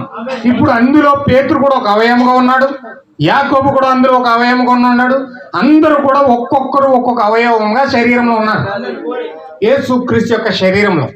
ఇప్పుడు ఆ శరీరంలో ఇప్పుడు ఆ 120 మంది దేవునిలో భాగమై ఉన్నారు కాబట్టి, దేవుని శరీరంలో భాగమై ఉన్నారు కాబట్టి దేవుడు దిగి వచ్చి వారి వారి భాగాన్ని వారికి ఇస్తా ఉన్నాడు. హల్లెలూయా. చాలా జాగ్రత్తగా మీరు గమనించాలి. నీవు క్రీస్తులో ఉన్నప్పుడే క్రీస్తులో ఉన్న భాగాన్ని నువ్వు పొందుకుంటావు. క్రీస్తులో నువ్వు లేకుండా, క్రీస్తుకు నీకు ఎటువంటి సంబంధం లేకుండా, క్రీస్తుకు నీకు ఎటువంటి సంబంధం లేదు. క్రీస్తులో నువ్వు ఉంటేనే క్రీస్తులో ఉన్న భాగాన్ని నువ్వు పొందుకుంటావు. క్రీస్తులో నువ్వు లేకుండా ఆ భాగాన్ని కానీ ఆ పరిశుద్ధాత్మ కానీ ఏ కార్యాన్ని కూడా నువ్వు పొందుకోలేవు. నీ వల్ల కాదని. ఎందుకంటే నీవు క్రీస్తు నుంచి నువ్వు ఏదన్నా పొందుకోవాలనుకుంటే నువ్వు క్రీస్తులో ఉండాలి. క్రీస్తులు లేకుండా నువ్వేది పొందుకోలేవు. అయితే ఇక్కడ 120 మంది కూడా ఆ గదిలో ప్రార్థన చేస్తా ఉన్నప్పుడు పరిశుద్ధాత్మ అగ్ని స్తంభము 120 ముక్కలయ్యి 120 మందిలోకి వెళ్ళిపోయింది. హల్లెలూయా. ఇప్పుడు 120 మంది కలిసి ప్రార్థన చేస్తా ఉన్నారు. ఏకాత్మ ఏక హృదయం వచ్చేసింది. ఇప్పుడు వాళ్ళు ఎప్పుడైతే పరిశుద్ధాత్మ పొందుకున్నారో వాళ్ళు సువార్త ప్రారంభించారు. యేసుక్రీస్తు చెప్పాడు, సువార్త ప్రారంభించడానికి మీకు అర్హత కావాలి. పరిశుద్ధాత్మ బాప్తిజం అనే అర్హత మీకు ఉండాలి. ఆ అర్హత లేకుండా సువార్త ప్రసంగించడానికి కానీ, ఒక పాట పాడుటకు కానీ, ఒక ఆరాధన చేయడానికి కానీ, లేకపోతే ఒక ప్రసంగం చేయడానికి కానీ, బైబిల్ ఎట్టుకుని తిరగడానికి కానీ నీకు ఎటువంటి అర్హత లేదు. నీకు అర్హత ఉన్నది ఏదనంటే పరిశుద్ధాత్మ బాప్తిజం ఉన్నప్పుడు మాత్రమే నీవు పాట పాడాలి. పరిశుద్ధాత్మ బాప్తిజం ఉన్నప్పుడే నువ్వు ప్రసంగం చేయాలి. పరిశుద్ధాత్మ బాప్తిజం ఉన్నప్పుడే నువ్వు ప్రార్థన చేయాలి. నువ్వు పరిశుద్ధాత్మ బాప్తిజం ఉన్నప్పుడే నువ్వు క్రీస్తులో ఏ కార్యం చేయాలన్నా కూడా పరిశుద్ధాత్మ బాప్తిజం నీకు ఉండాలి. హల్లెలూయా. పరిశుద్ధాత్మ బాప్తిజం లేకుండా నువ్వేది కార్యాలు చేసినా అది ఆచారమే, అది ఒక విగ్రహారాధన. పరిశుద్ధాత్మ లేకుండా నువ్వేం చేసినా ఏంటండి అది విగ్రహారాధన. అంటే నీవు విగ్రహారాధన చేసిన దానికంటే భయంకరంగా నువ్వు మారిపోతావు. భయంకరమైన మనిషిగా నువ్వు మారిపోతావు. దానికంటే ఎక్కువ ఉగ్రరూపం నువ్వు దాల్చగలుగుతావు. ఎప్పుడు పరిశుద్ధాత్మ బాప్తిజం లేకుండా నువ్వు ఏదన్నా కార్యం చేస్తాయి. ఒక అర్పణ అర్పించినా నీకు పరిశుద్ధాత్మ బాప్తిజం కావాలి. ఒక సువార్త బోధించినా నీకు పరిశుద్ధాత్మ బాప్తిజం కావాలి. ఒక ప్రసంగం చేయాలన్నా నీకు పరిశుద్ధాత్మ బాప్తిజం కావాలి. లేకపోతే నువ్వు ఏదైనా కానుక ఇవ్వాలన్నా నీకు పరిశుద్ధాత్మ బాప్తిజం కావాలి. నువ్వేది చేసినా ఆ పరిశుద్ధాత్మ బాప్తిజం లేకుండా క్రీస్తులో కదలడానికి హక్కు లేదు. ఆధారం లేదు నీకు. అయితే ఈ రోజు ఆ పరిశుద్ధాత్మ బాప్తిజం పొందుకోలేకపోవడం కారణం చేతే ఇన్ని రకాల ఆచారాలు, ఇన్ని రకాల వ్యత్యాసాలు, ఇన్ని రకాల సిద్ధాంతాలు, మనుషుల మధ్యలో భేదాలు, మనుషుల మధ్యలో తారతమ్యాలు ఎందుకు వస్తున్నాయంటే పరిశుద్ధాత్మ బాప్తిజం లేక. ఎందుకంటే ఎవరి ఇష్టానుసారంగా వాళ్ళు, ఎవరికి నచ్చిన రీతిలో వాళ్ళు, ఎవరు సిద్ధాంతాల వారిగా వారికి విధానంలో వారు చేసుకుని వెళ్ళిపోవడం కారణం చేత ఈ తారతమ్యాలు అనేవి వస్తున్నాయి. అయితే పరిశుద్ధాత్మ బాప్తిజం ఉన్నదనుకోండి, నేనేం ఆలోచిస్తున్నాను నువ్వు అది ఆలోచిస్తావు, నేనేం చెప్తున్నా నువ్వు అది చెప్తావు, నేనేం మాట్లాడుతున్నా నువ్వు అదే మాట్లాడతావు. ఎందుకంటే మన ఇద్దరం మాట్లాడే దేవుడు మాట మాట్లాడతాం, మన ఇద్దరు మాట్లాడే దేవుని వాక్యాన్ని మాట్లాడతాం. హల్లెలూయా. దేవుడు నీలో నాలో పనిచేసినప్పుడు వ్యత్యాసం రాదు, కానీ నీలో ఆత్మ నాలో ఆత్మ వేరుగా ఉన్నప్పుడు భేదం అనేది వస్తుంది. నీలో వేరే ఆత్మ నాలో వేరే ఆత్మ ఉన్నప్పుడు నీకు నాకు మధ్యలో ఏకాభిప్రాయం ఉండదు.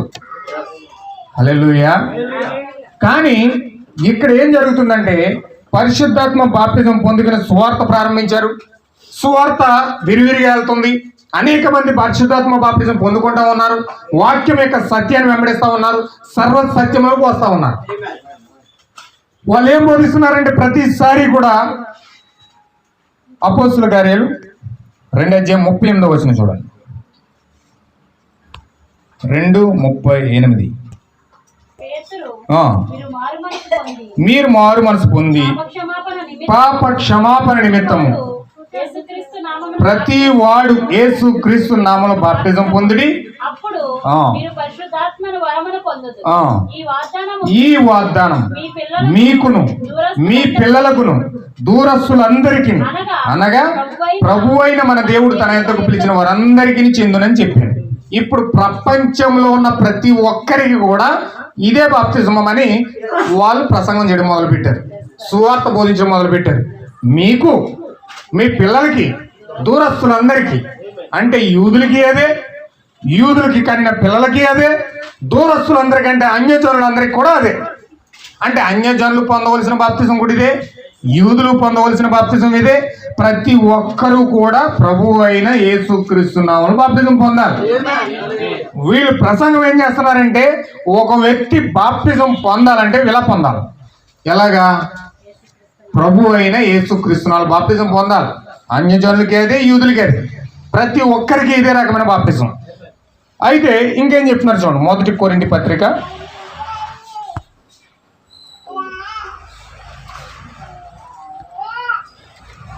11:20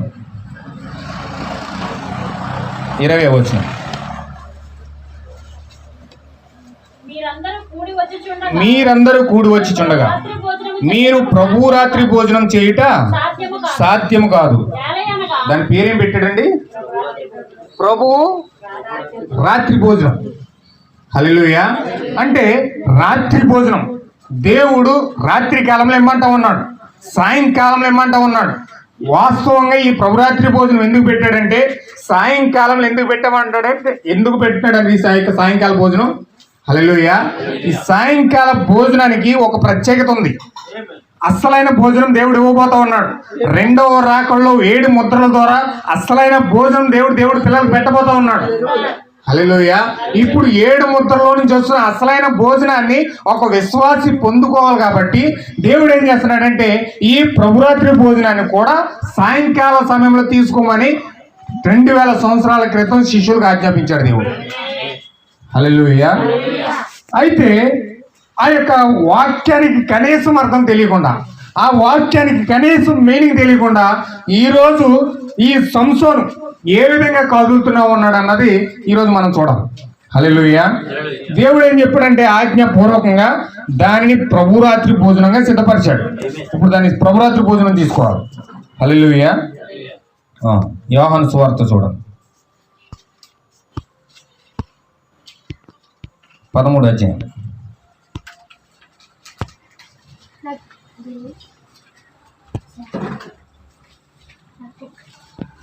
14 కాబట్టి ప్రభువును బోధకుడైన నేను మీ పాదములు కడిగిన ఎడల మీరును ఒకరి పాదములు ఒకరు కడగవలసి ఉన్నది. హల్లెలూయా. ఇప్పుడు ఆయన ఏం చెప్పాడంటే ప్రభురాత్రి భోజనం అయిపోయిన తర్వాత ఒక టవల్ ఒకటి నడని కట్టేసుకుని ఈయన ఏం చేస్తున్నాడంటే ఆజ్ఞాపిస్తున్నాడు వాళ్ళ శిష్యులకి. కాబట్టి ప్రభువును బోధకుడునే నేను మీ పాదములు కడిగిన ఎడల మీరును ఒకరి పాదములు ఒకరు కడగవలసినదే ఆజ్ఞాపించాడు. ఇప్పుడు వాళ్ళ యొక్క సువార్తలోని ప్రాముఖ్యమైన మెట్లు ఇవి, సువార్తలో ప్రాముఖ్యమైన భాగాలు ఇవి. ఆ సువార్త ఏమి సువార్త బోధిస్తున్నారంటే వాళ్ళు పెద్ద పెద్ద ప్రసంగాలు చేసేసి పెద్ద మీటింగ్లు పెట్టేసి వాళ్ళు లక్షల మందిని పిలిచేసి పెద్ద బాక్సులు పెట్టేసి ఈ విధమైన సువార్త చేయట్లేదు. వాళ్ళు ప్రతి ఇంటికి వెళ్ళి చేసే సువార్త ఏదంటే, అమ్మ మీరు పరిశుద్ధాత్మ బాప్తిజం పొందుకోవాలంటే యేసుక్రీస్తు బాప్తిజం పొందాలి, ప్రభు రాత్రి భోజనం రాత్రి తీసుకోవాలి, ఒకరి పాదాలు ఒకరు కడుక్కోవాలి. హల్లెలూయా. మీరు చేసే సువార్త ఇది. ప్రతి ఇంటికి వెళ్ళి సువార్త చేస్తున్నారు, ప్రతి ఇంటికి వెళ్ళి ప్రతి వ్యక్తితో మాట్లాడుతూ ఉన్నారు. పెద్ద సువార్త కూటాలు పెట్టేసి పెద్ద మీటింగ్లు పెట్టేసి పెద్ద బాక్సులు పెట్టేసి పెద్ద ప్రసంగాలు పెద్ద ప్రీచ్లు ఇచ్చేట్లేదు. వాళ్ళు చేసే ప్రతి ఒక్క సువార్త ఏదంటే అది ప్రతి ఇంటికి వెళ్ళి చెప్తున్నారు, ప్రతి ఇంటికి వెళ్ళి మాట్లాడుతూ ఉన్నారు.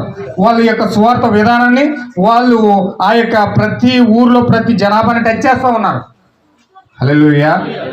వాళ్ళ సువార్త ఆ విధంగా బోధిస్తూ ఉండగా వాళ్ళు పరిశుద్ధాత్మ బాప్తిజం పొందుకుంటూ ఉన్నారు, క్రమంగా వెళ్తూ ఉంది.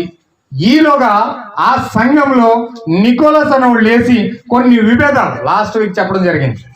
కొన్ని కారణాల చేత వాడు వెళ్ళి ఇంకొక సంఘం పెట్టాడు. హల్లెలూయా. ఇంకొక సంఘం పెట్టి వీళ్ళు ఏదైతే బోధిస్తున్నారో, వీళ్ళు ఏదైతే ప్రసంగిస్తున్నారో, సాతాను అక్కడ వేరే చోట మళ్ళీ వేరే దిక్కున అతను లేచి అతను పరిశుద్ధాత్మ బాప్తిజం పొందుకుని వాళ్ళని ఆపాలని, పరిశుద్ధాత్మ బాప్తిజం లేకుండా చెయ్యాలని, పరిశుద్ధాత్మ బాప్తిజం పొందిన వారిని పూర్తిగా భూమి నుంచి అంతమొందించాలని ఒక కుట్రపూరితంగా, ఒక మోసపూరితంగా వీడెళ్ళి పక్కన ఇంకో సంఘం పెట్టాడు. హల్లెలూయా. ఆ సంఘమే నికోలస్ స్థాపించిన సంఘం. హల్లెలూయా. ఈ నికోలస్ పక్కన సంఘం స్థాపించి ఆ సంఘంలో నుంచి వీడేం చేస్తున్నాడంటే క్రమాలన్నీ మార్చేస్తున్నాడు. క్రమాలన్నీ మార్చి వీడేం చేస్తున్నాడు, ఇక్కడ వాళ్ళందరితో యుద్ధం చేస్తూ ఉన్నాడు. పరిశుద్ధాత్మ బాప్తిజం ఎవరైతే పొందుకున్నారో వాళ్ళందరితో వ్యతిరేకంగా యుద్ధం చేస్తున్నాడు. వాళ్ళు ఏం చెప్తే వీళ్ళకి వ్యతిరేకంగా చెప్తా ఉన్నాడు. వీళ్ళ మధ్యలో డిబేట్లు జరుగుతున్నాయి. వీడు నేను గొప్ప ఉన్నట్టు తొడగొట్టేస్తున్నాడు, మేసం మెలేసేస్తున్నాడు ఇక్కడ. హల్లెలూయా. ఎవరండి? నికోలస్. మేసం మెలేసేస్తున్నాడు, తొడగొట్టేస్తున్నాడు. నాది సత్యం అంటే నాది సత్యం అంటున్నాడు. మొత్తం అక్కడ ఉన్న జనాలందరూ లాగేస్తున్నాడు. హల్లెలూయా. ఈ అపోస్తులు మెల్లగా వాక్యం చెప్పుకుంటూ వెళ్ళిపోతూ ఉన్నారు, వాక్యం చెప్పుకుంటూ వెళ్తున్నారు, వాళ్ళ దారిలో వాళ్ళు ఉన్నారు. కానీ ఇక్కడ అనేక విధాలుగా వాళ్ళని ఆటంకపరుస్తూ, ఎక్కడికి వెళ్తే అక్కడ వాళ్ళు ఇబ్బంది పెడుతూ, వాళ్ళ కష్టాలు పాలు చేస్తూ, వాళ్ళు ఈ యొక్క రాజకీయమే కండ తీసుకుని, యూదులే కండ తీసుకుని వీళ్ళు ఏం చేస్తున్నారు తెలుసండి, వాళ్ళు అంత్యక్రీస్తుని ప్రసంగం చేస్తున్నారు. వాళ్ళు అంత్యక్రీస్తుని తీసుకొచ్చి రకరకాలుగా మన గ్రామాలను పాడు చేసేస్తున్నారు. వాళ్ళు మీరు అదుపు చేయకపోతే, వాళ్ళు మీరు కంట్రోల్ చేయకపోతే మొత్తం ఈ యొక్క యోధా దేశాన్ని అంతా వాళ్ళు ఆక్రమించేసి అంత్యక్రీస్తుని దేవుడికి చేసేస్తారు. వాళ్ళు జాగ్రత్తగా కొండేసి పెట్టండి అని చెప్పేసి ఈ యొక్క నికోలసు ఈ రాజకీయం యొక్క యూదుల యొక్క అండ తీసుకుని వీళ్ళని వెనకాల పుష్ చేస్తా ఉండు. ఎవరినండి? యూదుల్ని శిష్యులకు ఆపోజిట్ గా చెప్తూ ఉండేవాడు. యూదుల్ని శిష్యులకు ఆపోజిట్ గా చెప్తుంటే వీళ్ళేమో వచ్చి ఎక్కడ మొత్తం కొడతా, ఊరు వచ్చి ఊరు తరిమేస్తా, రాళ్ళు పెట్టి కొట్టడం, రకరకాల కార్యాలను చేసేవారు. హల్లెలూయా. ఒక రోజు అలాగే ఇరికించేశారు పౌలు గారిని యెరూషలేము వెళ్ళాడు సువార్త ప్రకటించడానికి. సువార్త ప్రకటించిన యెరూషలేము వెళ్తే ఆ ఇల్లంతా మొత్తం ముట్టడేసేసాడు. ఆ ఇల్లంతా ముట్టడేసేసి ఇంకా రాళ్ళు పెట్టుకుని బయటకు వస్తే ఇంక చంపేయడానికి సిద్ధపడ్డారు వాళ్ళు. అప్పుడు ఈలోగా వాళ్ళు ఇంట్లో ఉన్న వాళ్ళు ఆలోచించి ఒక పెద్ద తట్ట ఒకటి కట్టి ఆ తట్టలో ఈ పౌలు గారిని కూర్చోబెట్టి జాగ్రత్తగా గోడ పక్క నుంచి దించేశారు. గోడ పక్క నుంచి ఎప్పుడైతే అతను దించేశారో అతను అలా వెళ్ళిపోయారు. హల్లెలూయా. పాత నిబంధనలో కూడా రహాబు, సల్మాన్ కూడా అలాగే చేసింది. మొత్తం ఇల్లంతా కూడా చుట్టడేసేస్తే ఈమె ఆ గోడ పక్క నుంచి ఆ ఒక తోడేసి ఆ తోడంతా దించేసింది. వాళ్ళు అలా వెళ్ళిపోయారు. హల్లెలూయా. అంటే ఈ సువార్తకు వచ్చిన కష్టాలు చూడండి, ఈ సువార్తకు వచ్చిన బాధలు చూడండి, ఈ సువార్తకు వచ్చిన ఆటంకాలు చూడండి. వీళ్ళు వెనకాలండి ఈ వాక్యంలో ఉంటూ, ఈ వాక్యం వెనకాల రహస్యంగా కదులుతూ దేవుని వాక్యాన్ని ఏ విధంగా ఇబ్బందులు పెడుతున్నారు చూడండి. హల్లెలూయా. వీళ్ళు ఆ విధంగా కదులుతూ ఉన్నారు, ఆ విధంగా వాక్యాన్ని వాళ్ళు బంధించాలని, వాక్యాన్ని ఆపాలని, వాక్యాన్ని దాన్ని కంట్రోల్ చేయాలని వీళ్ళు ఛాయాశక్తులుగా కృషి చేస్తూ ఉన్నారు వెనకాల నుండి. హల్లెలూయా. కానీ వీళ్ళి ఆ యొక్క మురుగులకి దేవుడు భయపడ్డు. హల్లెలూయా. ఆ కుక్క మురుగులకి దేవుడు భయపడ్డు. ఆ యొక్క పిల్లి కూతలకి దేవుడు భయపడ్డు. దేవుడు భయపడేవాడు కాదు. దేవుడు వాక్యాన్ని స్థాపించే దేవుడైనా, దేవుని యొక్క పరిశుద్ధాత్మ బాప్తిజాన్ని స్థాపించే దేవుడైనా ఆయన స్థాపించి తీరుతాడంతే. ఆయన రాజీపడ్డు, ఆయన ఎందులోనూ కూడా ఆయనకు జారడం. ఆయన వాక్యాన్ని వాక్య ప్రకారంగా చేసే దేవుడు ఆయన. హల్లెలూయా. ఇక్కడ ఆ అపోస్తలులు వాక్యాన్ని పట్టుకుని వెళ్తా ఉన్నారు. ఆ వాక్యాన్ని పట్టుకుని వెళ్తా ఉన్నప్పుడు ఇక్కడ ఏం జరుగుతుందంటే ఆ నికోలాసును లేచి ఈ విధమైన కార్యాలు చేస్తూ ఉన్నప్పుడు ఈ అపోస్తలులు తన పని తాను చేసుకుంటూ పోతా ఉన్నారు, వాక్యాన్ని బోధించుకుంటూ వెళ్ళిపోతూ ఉన్నారు. వీళ్ళకి మధ్యలో యుద్ధాలు భయంకరంగా జరుగుతూ ఉన్నాయి. ఎక్కడ కూడా అక్కడ పెద్ద పెద్ద డిబేట్లు జరిగిపోతూ ఉన్నాయి. నిజమైన వాక్యానికి అబద్ధమైన వాక్యానికి పెద్ద పెద్ద డిబేట్లు జరుగుతున్నాయి. మేము గొప్ప అంటే మేము గొప్ప అని తొల కొట్టించి వాళ్ళు అక్కడ ఎక్కువైపోయారు. హల్లెలూయా. అయితే అక్కడ ఏం జరుగుతుందో చూడండి. ఈ చిన్న చిన్న రాజకీయ కుమ్ములాట్లన్నీ ఎక్కడికి వెళ్ళినాయి అంటే కాన్స్టంటైన్ రాజు దగ్గరికి వెళ్ళినాయి. కాన్స్టంటైన్ అప్పుడు గొప్ప శ్రమలో ఉన్నాడు. కాన్స్టంటైన్ రాజు గొప్ప శ్రమలో ఉన్నాడు, అప్పుడు భయంకరమైన శ్రమలో ఉన్నాడు. ఎందుకంటే ఈ కాన్స్టంటైన్ రాజు ప్రపంచాన్ని జయించిన ఒక నియంత, ప్రపంచాన్ని జయించిన ఒక రాజు, ఒక రోమన్ గవర్నర్. అతను ఆ రోమన్ ప్రెసిడెంట్, ఆ రోమన్ గవర్నరు అతను ఏం చేశాడంటే ఒక దేశం మీదకి యుద్ధానికి వెళ్ళాడు. ఒక దేశం మీదకి యుద్ధం వెళ్తే అక్కడ ఏం జరిగిందో తెలుసండి, మొత్తం తుత్తునీలు కింద చేసేసారు. ఆ దేశాన్ని, రోమన్ దేశాన్ని తుత్తునీలు కింద చేసి ఊతకోతకొచ్చేసారు. వాళ్ళ మిలిటరీ పోయింది, రాజకీయ పరంగా సభ్యులు పోయారు, వాళ్ళ యొక్క సేనాలు పోయినాయి. అన్ని కూడా ఇతనికి ఎలా మారిపోయాడంటే ఒక నిస్సహాయుడిగా మారిపోయాడు. నిరసహాయుడిగా మారిపోయాడు. ఇతనికి ఏమాత్రం ఆధారం లేదు. ఇతను పోట్లాడాలంటే మిసైల్స్ కావాలి, బుల్డోజర్లు కావాలి, సైన్యం కావాలి, మిలిటరీ కావాలి, బాంబు కావాలి, ఎన్నో కావాలి. మరి ఇప్పుడు అన్నీ కూడా మొత్తం నశించిపోయాయి, ఏమీ లేవు. మొత్తం అన్ని నాశనం చేసేసి అవతల దేశం వాడు. హల్లెలూయా. మొన్నటి ఒక యుద్ధం జరిగింది చూడండి, రష్యా ఉక్రెయిన్కి యుద్ధం జరిగింది. రష్యా ఉక్రెయిన్కి యుద్ధం జరిగితే ఏం చేశాడండి, రష్యా మొత్తం వాడి యొక్క టార్గెట్ ఎక్కడ పెట్టాడంటే ఈ యొక్క ఉక్రెయిన్ యొక్క యుద్ధ సామాగ్రి ఎక్కడైతే ఉందో ఆ యుద్ధ సామాగ్రి ఉండే ప్రతి ప్రదేశాన్ని కూడా పేల్చేసాడు. మొత్తం వాళ్ళు తయారు చేయడానికి న్యూక్లియర్స్ ఉండే ఆటమ్స్ అన్ని పేల్చేసాడు. వాళ్ళకి ఆయుధాలు లేవు. కొంత ఆయుధాలు అమెరికా దగ్గర నుంచి తీసుకుని, కొంత ఆయుధాలు ఏమో G20 దేశాల దగ్గర నుంచి తీసుకుని వాడు కొంతకాలం నిలబడినా చెప్పి నిలబడ్డాడు. కానీ ఇంకా వల్ల కాక చేతులు ఎత్తేసాడు. హల్లెలూయా. ఆ విధంగానే అవతల దేశం ఏం చేసిందంటే అలా నిస్సహాయురాలుగా చేసేసింది రోమన్ గవర్నమెంట్ని. అలా నిస్సహాయ స్థితిలోకి వెళ్ళిపోయిన తర్వాత ఇతనికి ఏ మాత్రం కూడా ఆధారం లేదు పోట్లాడ్డాక. అవతల దేశంతో పోట్లాడ్డాక ఇక్కడ మిసైల్స్ లేవు, బాంబ్ స్క్వాడ్ లేదు, మిలిటరీ లేదు, ఏం లేదు, శక్తి లేదు, శక్తిహీనుడిగా ఉన్నాడు. ఇప్పుడు ఇతను ఏం చేశాడంటే తెలివిగా ఆలోచించి నేను రాజకీయ పరంగా నేను ఎదగట్లేదు కాబట్టి, రాజకీయ పరంగా నేను నిస్సహాయుని అయిపోయాను కాబట్టి, రాజకీయ పరంగా నేను పతనం అయిపోయాను కాబట్టి, రాజకీయ పరంగా నేను ఎదగలేను కాబట్టి ఇప్పుడు నేను ఏ విధంగా ఎదగాలంటే మతం ద్వారా ఎదగాలి. నాకు మతం కావాలి, మతాన్ని బట్టి నేను పబ్లిష్ అవ్వాలి. మతాన్ని బట్టి అయితే మిలిటరీ రాజకీయ పరంగానైతే కొందరు యొక్క హృదయాల్లోనే దగ్గర అవ్వగలుగుతాం, అంతేనండి. రాజకీయ పరంగా అయితే దాని ఆసక్తి మీద ఉన్న ఎవరైతే ఉన్నారో వాళ్ళ హృదయాలకే దగ్గర అవ్వచ్చు. కానీ మతపరంగా అయితే ప్రతి హృదయానికి దగ్గర అవ్వచ్చు. ఎందుకంటే ప్రతి మనిషిలోనూ భక్తి ఉంటుంది. ఎలాంటి భక్తి అంటే వారి నమ్మకాలు బట్టి భక్తి ఉంటుంది. ఒకరికి చెట్టు మీద ఉంటుంది, ఒకరికి రాయి మీద ఉంటుంది, ఒకరికి పుట్ట మీద ఉంటుంది, ఒకరికి రకరకాల నమ్మకాలు ఉంటాయి. ఎవరి నమ్మకమైనా ఒకటే, ఏంటది? దేవుడు. నేను దేవుడిని కలుసుకోవాలి, దేవుడు పొందుకోవాలి, దేవుడు నాకు సహాయం చేయాలి. ఎవరి నమ్మకమైన ఆ విధంగానే ఉంటుంది. కాబట్టి మతపరంగా అయితే ప్రతి హృదయాన్ని కూడా నచ్చేయచ్చు. వీడు కుయ్యక్తి యొక్క ఆలోచన ఎప్పుడైతే సమావేశపరిచి ఆ యొక్క రౌండ్ టేబుల్ సమావేశం వేసి వాళ్ళ సభ్యులతో ఎప్పుడైతే సంప్రదించాడో వీళ్ళందరూ ఆలోచన అంతా ఒక్కటైందో ఇప్పుడు వీళ్ళందరూ వెళ్ళి క్రైస్తవుల దగ్గరికి వెళ్ళి అడుగుతున్నారు, ఇప్పుడు కనుక మేము యుద్ధంలోకి వెళ్తున్నాం, యుద్ధంలోకి వెళ్తున్నాం. యుద్ధం కనుక మేము గెలిచామనుకోండి, మీరందరూ కూడా ప్రార్థన చేస్తే, మీరందరూ మాకు సపోర్ట్ చేస్తే, మేము యుద్ధంలో గెలిస్తే నేను కూడా క్రైస్తవుని అయిపోతానండి. ఎవరండి? రోమన్ గవర్నర్ కాన్స్టెంటైన్, ఒక రోమన్. అప్పటికి యెరూషలేం దేశం అంతా కూడా రోమన్ గవర్నమెంట్ ఆధీనంలో ఉంది. హల్లెలూయా. వీళ్ళు పన్ను ఎక్కడ కడుతున్నారంటే రోమన్ గవర్నమెంట్ కడుతున్నారు. వీళ్ళు కరెంట్ బిల్లు ఎక్కడ కడుతున్నారంటే రోమన్ గవర్నమెంట్ కడుతున్నారు. వీళ్ళు రాయితీలు ఎక్కడ కడుతున్నారంటే ఆ గవర్నమెంట్కే కడుతున్నారు.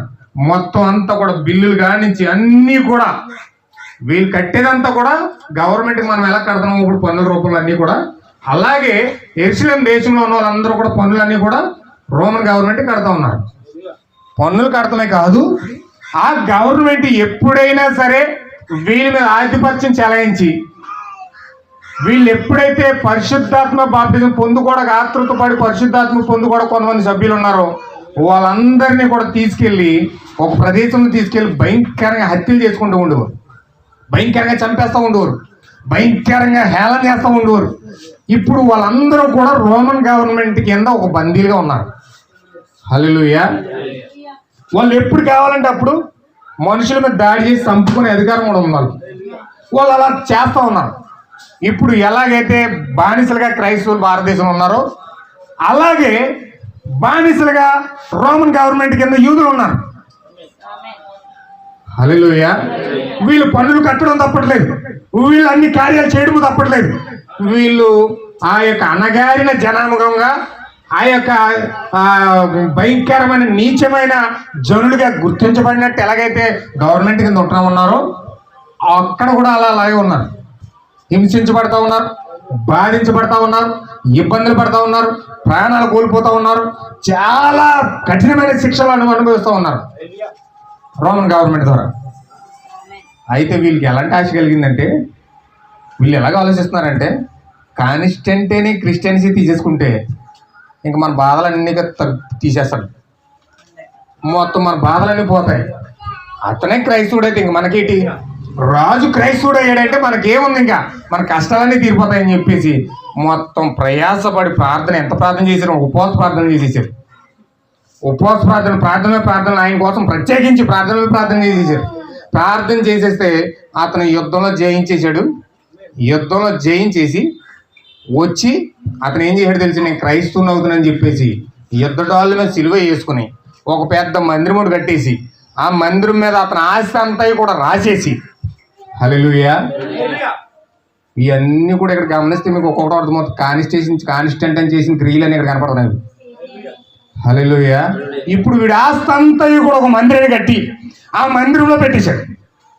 ఆ మందిరంలో పెట్టేసి ఆ మందిరంలో మొత్తం ఆస్తి అంతా కూడా కొన్ని తరతరాలు ఆ యొక్క మందిరం ద్వారా ఈ ప్రపంచం లీడ్ చేయబడాలి. హల్లెలూయా. ఆ యొక్క ఆస్తి అంతా కూడా దాని మీద రాసి దానికి అధ్యక్షుడిగా ఎవరిని పెట్టారనుకున్నారు? నికోలస్ని పెట్టాడు. అతను మొదటి పోప్ అయ్యాడు. దానికి ఒక పేరు పెట్టాడు, అదే రోమన్ క్యాథలిక్ సంఘం. హల్లెలూయా. రోమన్ క్యాథలిక్ సంఘం స్టార్ట్ చేసింది ఎవరంటే మొట్టమొదటిగా కాన్స్టెంటైన్ రాజు. ఈ కాన్స్టెంటైన్ రాజు స్టార్ట్ చేసి దానిని మొదటి పోపుగా తయారు చేసింది ఎవరినంటే నికోలస్. హల్లెలూయా. ఈ నికోలస్ అక్కడ ఎప్పుడైతే పోపుగా వెళ్ళాడో ఇప్పుడు మొట్టమొదటి పోపు నికోలస్ అయ్యాడు. ఈ నికోలస్ మొట్టమొదటి పోపు అయ్యింది. దానికి బ్యాక్గ్రౌండ్ రోమన్ గవర్నమెంట్ ఎవరు కాన్స్టెంటైన్ నడిపిస్తూ ఉన్నాడు. హల్లెలూయా. ఇప్పుడు ఈ సంఘాన్ని మనము ప్రకటన గ్రంథం 17 అధ్యాయంలో మనం చూస్తూ ఉన్నాం. చూడండి ఒకసారి, మరి చదవండి, నేను ఒకసారి నేను చూస్తున్నాను. ప్రకటన 17 మొదటి నుంచి కొంచెం మీరు జాగ్రత్తగా దృష్టి పెట్టండి. 7 దేవదూతల్లో ఒకడు వచ్చి నాతో మాట్లాడుచు ఇలాగ చెప్పాను, నీవిక్కడికి రమ్ము, విస్తార జలముల మీద కూర్చున్న మహావేశ్యకు చెయ్యబడి తీర్పు నీకు కనపరిచేదని. భూరాజులు ఆమెతో వ్యభిచరించి భూనివాసులు ఆమె వ్యభిచార మధ్యంలో మత్తులయ్యి. అప్పుడు అతడు ఆత్మవశుడనై నన్ను అరణ్యములకు కొనిపోగా దేవదూషణ నామములతో నిండుకొని 7 తలలను 10 కొమ్ములు గల ఎర్రని మృగము మీద కూర్చుని ఉన్న ఒక స్త్రీని చూచి తిని, ఆ స్త్రీ ధూమరత్న వర్ణముల గల వస్త్రము ధరించుకొని బంగారముతోను రత్నములతోను ముత్యములతోను అలంకరింపబడినదై హేయమైన కార్యములతోను తాను చేయుచున్న వ్యభిచార సంబంధమైన అపవిత్ర కార్యములతోను నిండిన యొక్క సువర్ణ పాత్రను తన చేత పట్టుకొని ఉండెను. దాని నొసట దాని పేరు ఇలాగ వ్రాయబడి ఉండెను: మర్మము, వేశ్యలకు భూమిలోని హేయమైన వాటికి తల్లి అయిన మహాబబులోను. హల్లెలూయా. ఇప్పుడు ఈమె ఎవరండి? వేశ్య. వేశ్య అంటే మామూలు వేశ్య కాదు, ఈమె మహావేశ్య. మహావేశ్య అని రాయబడింది బైబిల్లో. ఇప్పుడు ఇది 5వ వచనంలో ఏం రాయబడి ఉందంటే, దాని నొసట దాని పేరు ఇలాగూ రాయబడి ఉండేను: మర్మం, వేశ్యలకును భూమిలోని ఏహమైనటును తల్లి అయిన మహాబబులోను. ఇప్పుడు ఈమె ఒక మర్మముగా ఉన్నది, బైబిల్లో ఒక మర్మముగా ఉన్నది, ప్రపంచానికి దాయబడిన మర్మం ఇది. హల్లెలూయా. ఇప్పుడు ఈ మర్మముగా ఉన్న ఈ బబులోను, ఈ మర్మయుక్తమైన బబులోను 2 బబులోన్లు ఉన్నాయి బైబిల్లో. 2 బబులోన్లు ఉన్నాయి. ఒక బబులోను ఆది కాండం 11వ అధ్యాయంలో నిమ్రోద్ అనేవాడు కట్టాడు. నిమ్రోద్ అనేవాడు ఆది కాండం 11వ అధ్యాయంలో ఒక బబులోను కట్టాడు. అది బహిరంగంగా కనిపించే బబులోను. ఇది బహిరంగంగా కనిపించే మహాపట్టణం.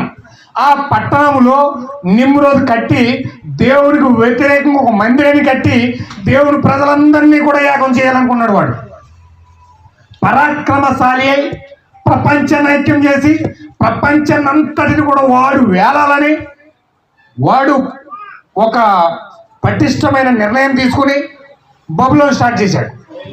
ఒక మందిరాన్ని కట్టాడు, అక్కడ మ్యూజియం కట్టాడు. అక్కడ ఆ యొక్క మందిరాన్ని అతను కట్టి ప్రపంచాన్ని అంతా ఏకం చేయాలనుకున్నాడు. అప్పటి వరకు ఒకటే భాష, ఒకటే దేవుడు, ఒకటే యాస, ఒకటే మనసు, ఒకే విధానంలో ప్రజలందరూ కదులుతూ ఉన్నారు.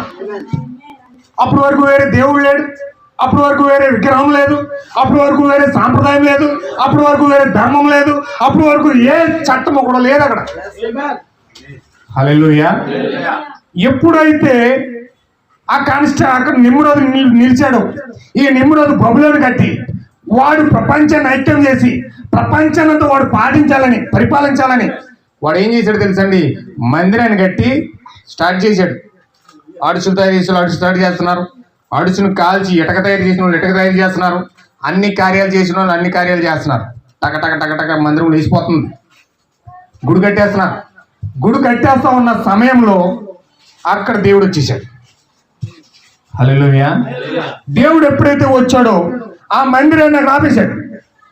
ఎలా ఆపాడంటే ఆయన ఏం చేయలేదు. ఆయన ఒకే ఒక పని చేశాడు. ఒక్కొక్కరికి ఒక భాష ఇచ్చేసాడు. భాషలు తారుమారు చేసేసాడు. అప్పటి వరకు ఒక భాషే ఉండేది, ఒకే హృదయం ఉండేది, ఒకే దేవుడు ఉండేవాడు, ఒకే మాట ఉండేది. ఇప్పుడు ఒకే మాట పోయి అనేక మాటలు వచ్చినాయి అక్కడ. హల్లెలూయా. ఇంగ్లీష్ ఉండేదేమో, ఉర్దూ ఉండేదేమో, అరబీ ఉండేదేమో. ఇప్పుడు అక్కడ ఆ భాషలన్నీ మారిపోయి ఒక్కొక్కరికి ఒక భాష వచ్చేసింది. ఇంగ్లీష్ మాట్లాడేవాడు ఒకడు, ఉర్దూలో మాట్లాడేవాడు ఒకడు, తెలుగులో మాట్లాడేవాడు ఒకడు, హిందీలో మాట్లాడేవాడు ఒకడు, కమెడియన్, రకరకాల భాషలు మాట్లాడుతున్నారు అక్కడ. వీడు ఇంగ్లీష్లో గమేలాలో ఎవరు అన్నాడు, వీడికి అర్థం కావట్లేదు, హిందీలో ఇటకట్టుకు వచ్చేస్తున్నాడు. హల్లెలూయా. వీడు ఇంకో భాషలో ఏదో అడిగాడు, ఈతనే తాపియట్టుకు వచ్చేస్తున్నాడు. అలాగ మొత్తం ఏం అర్థం కాక చెప్పి చెప్పి చెప్పి చెప్పి అర్థం కావట్లేదు, బుర్ర కొట్టుకుని వెళ్ళిపోయాడు ఇంటికి. హల్లెలూయా. అక్కడ మొత్తం తారుమారు అయిపోయింది. ఎవరికి ఏం అర్థం కావట్లేదు. ఇతను మాట్లాడేది అతనికి అర్థం కావట్లేదు, అతను మాట్లాడేది ఇతనికి అర్థం కావట్లేదు. అది ఒక బబులోను సామ్రాజ్యంగా మారిపోయింది. బబులోన్ అంటే అర్థం ఏంటండి? బబులోన్ అంటే అర్థం ఏంటి? గలిబిలి అని అర్థం, తారుమారు అని అర్థం. ఇప్పుడు బబులోను ఎప్పుడైతే కట్టాడో ఈ బబులోను తారుమారు అయిపోయింది, మొత్తం తారుమారు అయిపోయింది. తారుమారు అయిపోయి రకరకాల భాషలన్నీ మాట్లాడేవాళ్ళు. ఇతను మాట్లాడే భాష అతనికి అర్థం కావట్లేదు, అతను మాట్లాడే భాష ఇతనికి అర్థం కావట్లేదు. బబులోన్ అంటే ఏంటండి? అదనమాట. ఇప్పుడు చూడండి, సంఘాలన్నీ కూడా మర్మయుక్తమైన బబులోన్గా ఉన్నాయి. 45,000 డినామినేషన్స్ గవర్నమెంట్ చేత రిజిస్టర్ చేయబడ్డాయి ప్రపంచ ఐక్యరాజ్య సమితిలో. ఇప్పుడు గవర్నమెంట్ చేత 45,000 సంస్థలు నిర్ణయించబడి రిజిస్టర్ చేయబడి ప్రపంచంలో చలమని అవుతున్నాయి. 45,000 అంటే ఇంచుమించు కొన్ని లక్షలు రిజిస్టర్ కాని సంఘాలు ఉండుంటాయి. ఇంటికో గ్రామానికో 30 సంఘాలు ఉన్నాయి, ఒక్కొక్కడు ఒక సంఘం. ఆ సంఘాన్ని చెప్పేది ఈ సంఘానికి అర్థం కాదు, ఈ సంఘం చెప్పేది ఆ సంఘానికి అర్థం కాదు. ఆ సంఘమే, ఈ సంఘమే. హల్లెలూయా. ఆ బోధ ఆయనదే, ఈయన బోధ ఈయనదే. మళ్ళీ అందరూ బైబిల్ పట్టుకుంటాం. మళ్ళీ అందరూ బైబిలే. ఇది ఏంటంటే గెలిబిలి, బబులోను, మహాబబులోను. అది బహిరంగంగా నీకు కనిపించే బబులోను, అది ఇది మర్మయుక్తంగా కనిపించే బబులోను. ఇది హల్లెలూయా. ఈ బబులోనులోని ఎంత గలిబిలి ఉందో ఆ బబులోనులో కూడా గలిబిలి ఉంది. ఈ భాష ఆయనకు అర్థం కావట్లేదు, ఈయన భాష ఆయనకు అర్థం కావట్లేదు. రకరకాలుగా తారుమారు అయిపోయారు. ఇప్పుడు ఆ తారుమారు అయిపోయిన బబులోను నిమ్రోదు కడితే ఇప్పుడు ఈ ప్రకటన 17వ అధ్యాయంలో మర్మయుక్తమైన బబులోను ఉంది. ఈ మర్మయుక్తమైన బబులోను ఎలా కనపడుతుందంటే ఇది ఒక వేశ్య, మహావేశ్య. హల్లెలూయా. ఈ మహావేశ్య ఏం చేస్తుందంటే ధూమ్ర రక్త వర్ణము గల వస్త్రం ధరించుకొని బంగారముతోనూ రత్నములతోనూ ముత్యములతోనూ అలంకరించబడినదై ఏమైన కార్యములతోనూ తాను చేయుచున్న వ్యభిచార సంబంధమైన కార్యములతోనూ నిండిన ఒక సువర్ణ పాత్రను చేత పట్టుకొని. హల్లెలూయా. అంటే ప్రపంచంలో ఉన్న వైడూర్యాలన్నీ కూడా ఈమె దగ్గరే ఉన్నాయి. బంగారము ఈమె దగ్గరే ఉంది, ధూమ్ర రక్త వర్ణం గల వస్త్రాలు ధరించుకుంది, రత్నాలతో పొదగబడి ఉంది, ఏహ్యమైన కార్యాలతో తాము చేయుచున్న వ్యభిచార సంబంధమైన అపవిత్రమైన కార్యాలతో నింపబడి ఉంది అక్కడ. హల్లెలూయా. ఇంకా ఏమని ఉందని చూడండి 6వ వచనంలో. ఈమె ఏహ్యమైన కార్యాలు చేస్తూ వ్యభిచార సంబంధమైన అపవిత్రమైన కార్యాలు చేస్తూ ఇంకా ఆవిడ ఏం చేస్తుందో చూడండి 6వ వచనంలో. మరియు ఆ స్త్రీ పరిశుద్ధుల రక్తము చేతను మత్తిల్లిపోయిందంట. అంటే ఎంత మందిని పరిశుద్ధులు చంపిందో ఈమెకి లెక్కలేదు. ఎంత మందిని పరిశుద్ధాత్మ బాప్తిజం పొందుకున్న వ్యక్తిని చంపిందో ఈమెకి లెక్కలేదు. ఎంత మంది పరిశుద్ధుల రక్తము చేత మత్తిల్లిపోతుందో ఈమె తూలిపోతుంది ఇక్కడ. అంత భయంకరంగా పరిశుద్ధులు చెబుతూ ఉంది, అంత భయంకరంగా వాక్యాన్ని చెబుతూ ఉంది, అంత భయంకరంగా వాక్యాన్ని తరుముతూ ఉంది ఈమె. హల్లెలూయా. చూడండి ఈమె ఎలా ఉందంటే 2వ వచనంలో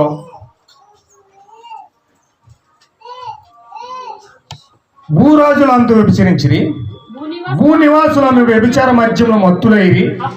అప్పుడు అతడు ఆత్మవశుడైన నన్ను అరణ్యమును కొనుపోగా దేవదూషణ నామములతో నిండుకొని 7 తలలు అదనమాట. ఇప్పుడు ఈమె ఎలా ఉన్నదంటే 7 తలల మీద కూర్చుంది. 10 కొమ్ములు కలిగిన మృగం, దానికి 7 తలలు ఉన్నాయి, 10 కొమ్ములు ఉన్నాయి. ఈ 10 కొమ్ములు 7 తలలు కలిగిన మృగం మీద ఈ స్త్రీ కూర్చుని. హల్లెలూయా. ఇప్పుడు ఈమె ఎలా ఉన్నదంటే దేవదూషణకరమైన నామములతో నిండి ఉన్నదంట. హల్లెలూయా. ఈ దేవదూషణకరమైన నామములు ఏంటంటే దేవుడికి వ్యతిరేకమైన పేర్లు, దేవుడికి వ్యతిరేకమైన నామాలు. దేవుడికి నామాన్ని కాకుండా దేవుని నామము పెట్టుకుని దాన్ని దూషణగా చేసే కార్యక్రమం అన్నమాట. హల్లెలూయా. దేవుని నామాన్ని 10 ఆజ్ఞల్లో 2వ ఆజ్ఞ ఏంటండి? 10 ఆజ్ఞల్లో 2వ ఆజ్ఞ ఏంటి తెలీదా? హల్లెలూయా. 10 ఆజ్ఞల్లో 2వ ఆజ్ఞ ఏంటండి? నీ దేవుని యొక్క నామాన్ని వ్యర్థముగా ఉచ్చరించకూడదు. హల్లెలూయా. ఇప్పుడు ఆయన నామాన్ని వ్యర్థంగా ఉచ్చరించకూడదని దేవుడు 10 ఆజ్ఞల్లో 2వ ఆజ్ఞగా దేవుడు ఒక ఆజ్ఞ ఇస్తే ఇప్పుడు ఆ యొక్క నామాన్ని వీళ్ళు ఏం చేశారంటే దేవదోషం చేస్తున్నారు. ఆ నామం పెట్టుకుని, ఆ నామము కాక పెట్టుకుని భయంకరమైన దేవదోషం చేస్తూ ఉన్నారు. ఏదో ఒక చర్చి పేరు పెట్టేసుకోవడం, ఏదో ఒక సియోరు కొండ, లేకపోతే సియోరు బండ, లేకపోతే ఏదో కొండ, ఏదో బండ అని పెట్టుకుని అందులో ఉన్న క్రైస్తవులు వాక్యానుసారంగా కాకుండా దేవుని వాక్య ప్రకారంగా కాకుండా ఈ మృగము చెప్పిన ఆ మద్యాన్ని ప్రజలకు తాగిస్తూ ఏం చేస్తున్నారండి? ఏం చేస్తున్నారు? దేవదోషం చేస్తున్నారు. ఎంతమంది ఉన్నారు ఇక్కడ? ఏమండి ఇక్కడే ఉన్నారు అందరూ? వింటున్నారా? మీరు కొంచెం నాకు ఆమె చెప్తే నాకు ఎంకరేజ్మెంట్ వస్తుంది, లేకపోతే నాకు నేను అరుస్తున్నట్టు ఉంది ఇక్కడ. హల్లెలూయా. కొంచెం జాగ్రత్తగా మీరు నన్ను ఎంకరేజ్ చేయండి. నన్ను కాదు, దేవుడిని ఎంకరేజ్ చేయండి. దేవుడు మీతో మాట్లాడాలని ఎంకరేజ్ చేయండి. హల్లెలూయా. అలా కూర్చున్నారు, నిద్ర వచ్చేది కానీ చెప్పు. హల్లెలూయా. వాక్యాన్ని చూడండి జాగ్రత్తగా, మీరు పాయింట్ టు పాయింట్ పట్టుకోండి. నేను త్వరగా క్లోజ్ చేస్తాను, టైం అయిపోతుంది. ఇక్కడ టైం అయితే చాలా స్పీడ్గా పరిగెడుతున్నాను, రాకెట్లా ఉంది. రాకెట్లాగా అయిపోతుంది టైం. ఎప్పుడు అయిపోతుంది నాకు తెలియదు. టైం ఇలా చూస్తుంటే అరగంట దాటేస్తుంది అప్పుడే. నేను ఇంకా వాక్యంలోకి వెళ్ళలేదు. హల్లెలూయా. చూద్దాం దేవుడు ఎంతవరకు నడిపిస్తాడు. ఇప్పుడు ఈ యొక్క శ్రీ మహావేశ్య ఎలా ఉందో చూడండి. దేవదూషణకరమైన నామంతో నిండుకొని 7 తలలు 10 కొమ్ముల మీద కూర్చుని ఆ స్త్రీ ఎర్రని మృగం మీద కూర్చుందట. హల్లెలూయా. సార్ 9వ వచనం చూడండి. ఇందులో ఆ. జ్ఞానము గల మనసు కనపడును. తలలు ఆ. ఆ స్త్రీ కూర్చుని ఉన్న 7 కొండలు. అదనమాట. ఇప్పుడు ఇందులో జ్ఞానము గల మనసు కనపడతా ఉంది. దేవుడు మరి దాన్ని వివరిస్తా ఉన్నాడు. ఆ 7 తలలు ఏమైతే ఉన్నాయో ఆ 7 తలలు ఏంటండి? ఆ 7 తలలు ఏంటి? 7 కొండలు. అంటే దాన్ని వివరణ ఇస్తా ఉన్నాడు. ఆ 7 తలలు అంటే అర్థం ఏంటంటే 7 కొండలు అని అర్థం. ఇప్పుడు 7 కొండలు ఆ యొక్క 7 తలలు ఉన్నాయి అంటే ఫస్ట్ అది మర్మంగా చెప్పాడు 7 తలలని. కింద దాని వివరణ ఏమిస్తున్నాడంటే 7 తలలు అంటే 7 కొమ్ములు, 7 యొక్క తల కొండలు అంటున్నాడు. అంటే 7 కొండల మీద ఈ స్త్రీ కూర్చుని ఉంది. ఈ యొక్క కొండలకి ఈ తలలకి 10 కొమ్ములు ఉన్నాయి. ఇప్పుడు మనం యాక్చువల్గా జంతువుకి ఎన్ని కొమ్ములు ఉంటాయండి? ఒక జంతువు అనుకోండి, ఎన్ని కొమ్ములు ఉంటాయి ఏమండి? 2 ఉంటాయి. లెఫ్ట్ రైట్ 2 ఉంటాయి కదండి. మామూలుగా భౌతికంగా చూసుకుంటే ప్రతి గొంతుకి అంటే 7 తలలు ఉన్నాయంటే 7 రెళ్ళు 14 కొమ్ములు ఉండాలి, అంతేనండి. అది జంతువుగా చూస్తే, అది నిజంగా ఒక జంతువు అనుకుంటే నిజంగా దానికి 7 రెళ్ళు 14 కొమ్ములు ఉండాలి.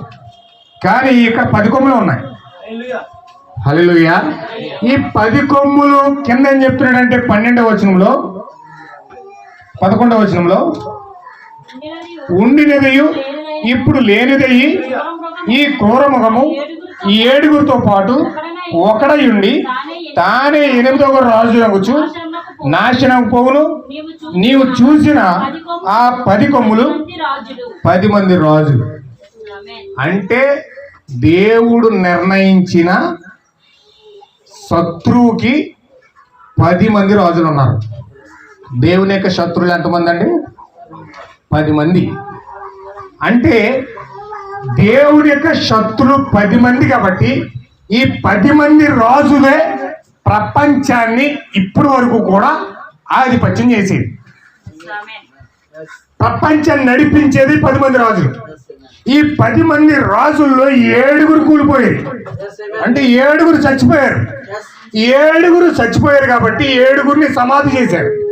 7గురిని సమాధి చేసిన సమాధులే 7 కొండలు. ఎంతమందికి అర్థమైందన్నమాట?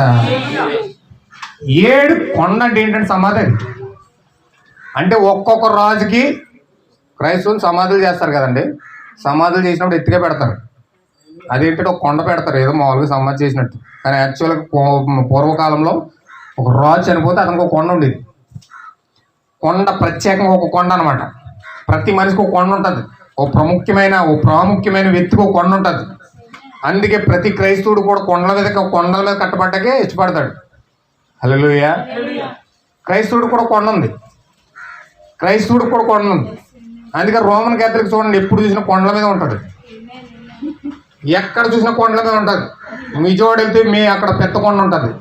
మీరు అక్కడ గుణదాలు అయితే అక్కడ పెద్ద కొండ ఉంటుంది. ఎక్కడ చూసినా కొండలను ఆవరించేశారు. వాళ్ళు ఉండేదే కొండల మీద. హల్లెలూయా. క్రైస్తవుడికి కొండ ఉంది. దావీదు చెప్తున్నాడు, నన్ను ఎక్కలేనంత ఎత్తైన కొండపైకి నన్ను ఎక్కించన్నాడు. ఆ కొండ ఏదో ఈ కాలం యొక్క ప్రభుత్వం చెప్పాడు. హల్లెలూయా. ఇప్పుడు ఈ కొండ ఎక్కవలసింది పోయి క్రైస్తవుడు ఈ కొండలు ఎక్కుతున్నాడు. హల్లెలూయా. ఈ క్రైస్తవులు ఉండే కొండ మర్చిపోయారు. అసలు ఈ కొండ ఏంటో, అసలు ఈ కొండలో ఏముందో, అసలు దీని భాగం అంతా కూడా పక్కన పెట్టి భౌతికంగా కనిపించే కొండలు ఎక్కుతున్నారు. హల్లెలూయా. ఆ కొండ ఎక్కి శుభ్రంగా నున్నగా గుండు కొట్టించుకుని వచ్చేసిపోడు. నేను కూడా కొట్టించుకున్నాను చిన్నప్పుడు, నాకు తెలియదు మరి. హల్లెలూయా. ఇప్పుడు ఈ యొక్క వేశ్య 10 మంది రాజులు కలిగి 7 కొండల మీద కూర్చొని ఉంది. హల్లెలూయా. ఇప్పుడు 7 కొండల మీద 10 కొమ్ములు కలిగి 10 మంది రాజులు కలిగి ప్రపంచాన్ని పరిపాలిస్తుంది ఈమె. ఈమె ఎవరు? ఈమె ఎవరండి? ఒక వేశ్య అయి ఉండి, ఒక క్రైస్తవ సంఘం అయి ఉండి, ఒక క్రైస్తవ సంఘము ప్రపంచాన్ని 7 కొండల మీద కూర్చుని ప్రపంచాన్ని పరిపాలిస్తుందంటే చూడండి మరి ఎంత బలం సంపాదించిందో చూడండి. ఈ 10 మంది రాజులు ఎవరంటే, ఇప్పుడు ప్రపంచము 2 భాగాల కింద విభాగించింది ఐక్యరాజ్య సమితి. ఐక్యరాజ్య సమితి ప్రపంచాన్ని 2 భాగాల కింద విభాగించింది. ఒక భాగమేమో 5 పశ్చిమ రాజ్యాల కింద ఒక భాగాన్ని ఎడగొట్టింది, 5 తూర్పు రాజ్యాల కింద ఒక భాగాన్ని ఎడగొట్టింది. దానికి బెర్లిన్ వాల్స్ అని వాల్స్ కట్టారు. హల్లెలూయా. మొన్న రీసెంట్గా ట్రంప్ వచ్చి కోలుకొట్టేసాడు. అప్పుడే యుద్ధం స్టార్ట్ అయింది. 3వ ప్రపంచ యుద్ధం ప్రారంభించింది ఎవరంటే ట్రంప్ స్టార్ట్ చేశాడు మొన్న. అసలు 3వ ప్రపంచ యుద్ధానికి పునాదులు వేసిందే ట్రంప్. హల్లెలూయా. ఎంతమందికి అర్థమవుతుంది మీకు? 3వ ప్రపంచ యుద్ధానికి బీజం వేసింది ట్రంప్ వేశాడు. ఎందుకు వేశాడంటే ప్రపంచానికి వాల్స్గా ఉన్న వాల్స్ని కూడగొట్టేసాడు అతను. వాల్స్ని కూడగొట్టేసి అతను ఏమంటాడు తెలుసండి, యెరూషలేము మీద వెళ్ళి స్వాధీనపరచుకోండి అన్నాడు. అప్పటి వరకు యెరూషలేము ఎవరి ఆధీనంలో ఉంది? ఇప్పుడు యెరూషలేము ఎవరి ఆధీనంలో ఉందంటే ముస్లిం మహమ్మదీల ఆధీనంలో ఉంది. అక్కడ ఒక మందిరం కట్టేశారు. అక్కడ ఆ మందిరం కట్టుకుని యెరూషలేము మందిరాన్ని కూలగొట్టేసి 70వ శతాబ్దంలో అక్కడ ముస్లిం మందిరం ఉంది అక్కడ. హల్లెలూయా. ఇప్పుడు ఆ మందిరం యొక్క స్థలం మీదే వెళ్ళి స్వాధీనం చేసేసుకోండి అన్నాడు పాలస్తీనా. ఇప్పుడు వీళ్ళు ఏం చేశారు తెలుసండి, ఇంక మాదే ట్రంప్ చెప్పాడని చెప్పి వెళ్ళి స్వాధీనం పరచుకోవడం మొదలెడితే అక్కడికి వెళ్ళేటప్పటికి వాళ్ళు అడ్డుకున్నారు. యుద్ధాలు స్టార్ట్ అయిపోయింది. అప్పటి నుంచి ఇప్పుడు ఇంకా కొట్టుకుంటూనే ఉన్నారు. హల్లెలూయా. వాల్స్ కొడగొట్టేసాడు. ఆ వాల్స్ ఎప్పుడు వేశారంటే ఇంచుమించు ఐక్యరాజ్య సమితి కొన్ని 100 సంవత్సరాల ముందే వాల్స్ నిర్మించబడ్డాయి. ఆ వాల్స్ కొలగొట్టేసాడు. ఇప్పుడు ఆ వాల్స్ నిర్మించింది ఎవరంటే ఆ యొక్క రోమన్ గవర్నమెంట్ ద్వారా ప్రపంచాన్ని 2 భాగాల కింద విభజించి 5 పశ్చిమ రాజ్యాలకి ఏమో ప్రాతినిధ్యం వహించేదేమో రష్యా కింద పెట్టాడు, 5 తూర్పు రాజ్యాలని ప్రాతినిధ్యం వహించేదేమో అమెరికా పెట్టాడు. హల్లెలూయా. పశ్చిమ రాజ్యాలకు ప్రాతినిధ్యం వహించేదేమో అమెరికా, తూర్పు రాజ్యాలని ప్రాతినిధ్యం వహించేది రష్యా. అంటే రష్యా కింద ఇంచుమించు 370 దేశాలు రష్యా కింద ఉంటాయి. ఒక 480 దేశాలు ఏమో అమెరికా కింద ఉంటాయి. హల్లెలూయా. ఎల్లప్పుడూ కూడా అమెరికాకి రష్యాకి ఎల్లప్పుడు యుద్ధం జరుగుతూనే ఉంటుంది. నా స్వాధీనంలోకి వచ్చి ఉక్రెయిన్ యుద్ధం కూడా జరిగింది. అందుకే ఉక్రెయిన్ ఎవరి కింద ఉందంటే రష్యా కింద ఉంది. వీడు ఎవరికి సపోర్ట్ చేస్తున్నాడంటే అమెరికా వాడికి సపోర్ట్ చేస్తున్నాడు. హల్లెలూయా. వీడు అమెరికాకి సపోర్ట్ చేస్తున్నాడని రష్యా వాడికి కోపం వచ్చింది. ఈ కోపం ఏం చేస్తున్నాడు, వాడిని అణచడానికి వాడి యుద్ధ సామగ్రి ఎంత పోగొట్టాడు. హల్లెలూయా. వీళ్ళ యుద్ధాలు దేనికి చేసుకుంటారు? యుద్ధాలు భూభాగాల కోసం. అతను భూభాగాన్ని ఇతను కబ్జా చేస్తున్నాడు. అంటే ఉక్రెయిన్ని ఇతను స్వాధీనపరచుకుంటున్నాడు. రష్యాకి సపోర్ట్ లేకుండా ఇతను చేస్తాక ఇతను చూస్తాడు, అమెరికాకి సపోర్ట్ లేకుండా రష్యా వాడు చేయడానికి చూస్తాడు. హల్లెలూయా. వాక్యం చెప్పమంటే ఇవి రాజకీయ కథలని చెప్తారు అనుకుంటున్నారు మీరు? అదే వాక్యం ఇది. హల్లెలూయా. మరి అన్ని చర్చలు చెప్పరు. హల్లెలూయా. ఇప్పుడు ఇక్కడ 5 పశ్చిమ రాజ్యాలని 5 తూర్పు రాజ్యాలని విడగొట్టి విభజించి పరిపాలిస్తుంది ఎవరంటే రోమన్ గవర్నమెంట్. ఇప్పుడు రోమన్ గవర్నమెంట్ ఈ 5 పశ్చిమ రాజ్యాలని తూర్పు రాజ్యాన్ని విడగొట్టి ఈ 10 మంది రాజులకు కూడా, ఈ 10 మంది ప్రెసిడెంట్లకు కూడా హెడ్గా ఉండి నడిపించేది ఎవరంటే ఈ మహావేశ్య. హల్లెలూయా. అంటే ఈ 5 పశ్చిమ రాజ్యాలని, 5 తూర్పు రాజ్యాలని, 10 మంది రాజుల్ని వెళ్తుందంటే ఈ స్త్రీ ఉందంటే ఈ స్త్రీ ఎంత బలవంతురాలై ఉంటుంది? ఏకంగా ప్రపంచాన్ని పరిపాలిస్తుందంటే ఈ స్త్రీ ఎంత బలవంతురాలై ఉంటుంది? హల్లెలూయా. ఇప్పుడు ఈమె చేస్తున్న పనులు ఏంటంటే పరిశుద్ధి లేక రక్తం చేత అతసాక్షులు అయిపోయింది. ఈమె ఒక మర్మంగా ఉంది. ఇప్పుడు ఈ మర్మంగా ఏ విధంగా బుజ్జగించి క్రైస్తవ సంఘాన్ని మోసం చేస్తుందో ఈ మర్మం ద్వారా ఈ వేశ్య, ఈ మహావేశ్య 7 కొండల మీద కూర్చుని 10 కొమ్ములను పరిపాలిస్తున్న ఈ యొక్క వేశ్య ఏ విధంగా సంసోన్ని బుజ్జగించి లాలించి సంఘాన్ని నాశనం చేసిందో మనం సంసోను దెలీలా జీవితం ద్వారా మనం చూస్తున్నాం. హల్లెలూయా. ఇప్పుడు మనం అక్కడికి వెళ్ళిపోదాం, న్యాయాధిపతుల గ్రంథంలోకి వెళ్ళిపోదాం. ఎంతమందికి అర్థమవుతుందన్నమాట? హల్లెలూయా. కొంచెం జాగ్రత్తగా మీరు పట్టుకోండి. పట్టుకుంటే అసలు మీరు ఏమై ఉన్నారో మీకు అర్థమైపోతుంది.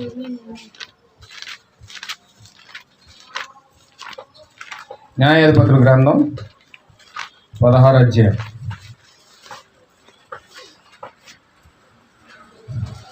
మొదటి నుంచి చదువుతున్నాను.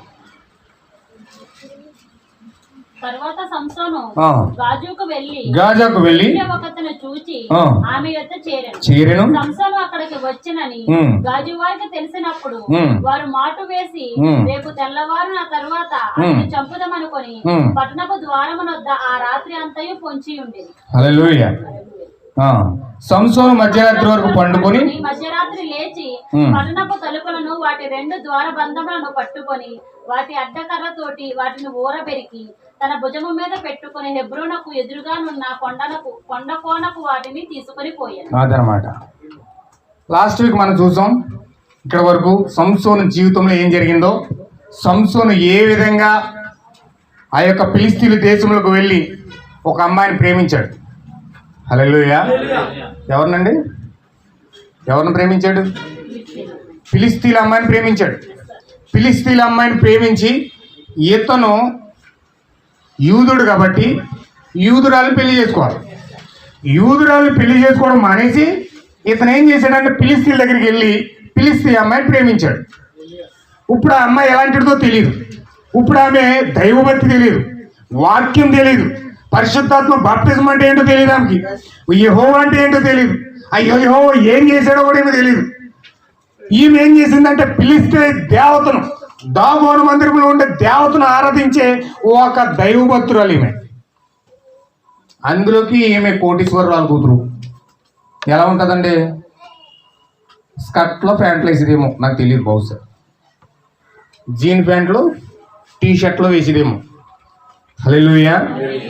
ఈమె అందానికి మత్తుడై ఆమెను పెళ్లి చేసుకున్నాడు. వెళ్ళి ఆమెను పెళ్లి చేసుకుని అందం చాలా అందంగా ఉంది, పెళ్లి చేసుకున్నది. మరి ఆమె హృదయం కూడా అంత అందంగా ఉండాలి కదా. ఎంత అందంగా ఉన్నదో ప్రవక్త ఏం చెప్పాడంటే అందం అంటే ఏంటంటే బాహ్యంగా కనిపించే అందం అందం కాదు, కానీ నీ యొక్క అంతరంగంలో ఉన్న సౌందర్యమే అందమై ఉందన్నాడు. హల్లెలూయా. ఇప్పుడు అసలైన అందం బాహ్యమైన అందం కాదు, అసలైన అందం అంతరంగంలో ఉన్న అందమే. నీ యొక్క దీనత్వమే అసలైన సౌందర్యమే అన్నది. హల్లెలూయా. ఇప్పుడు చాలా మంది బయటికి చాలా అసహ్యకరంగా చూడడానికి ఉంటారు, కానీ వాళ్ళ హృదయాలు మీరు గమనించండి, చాలా బాగుంటాయి.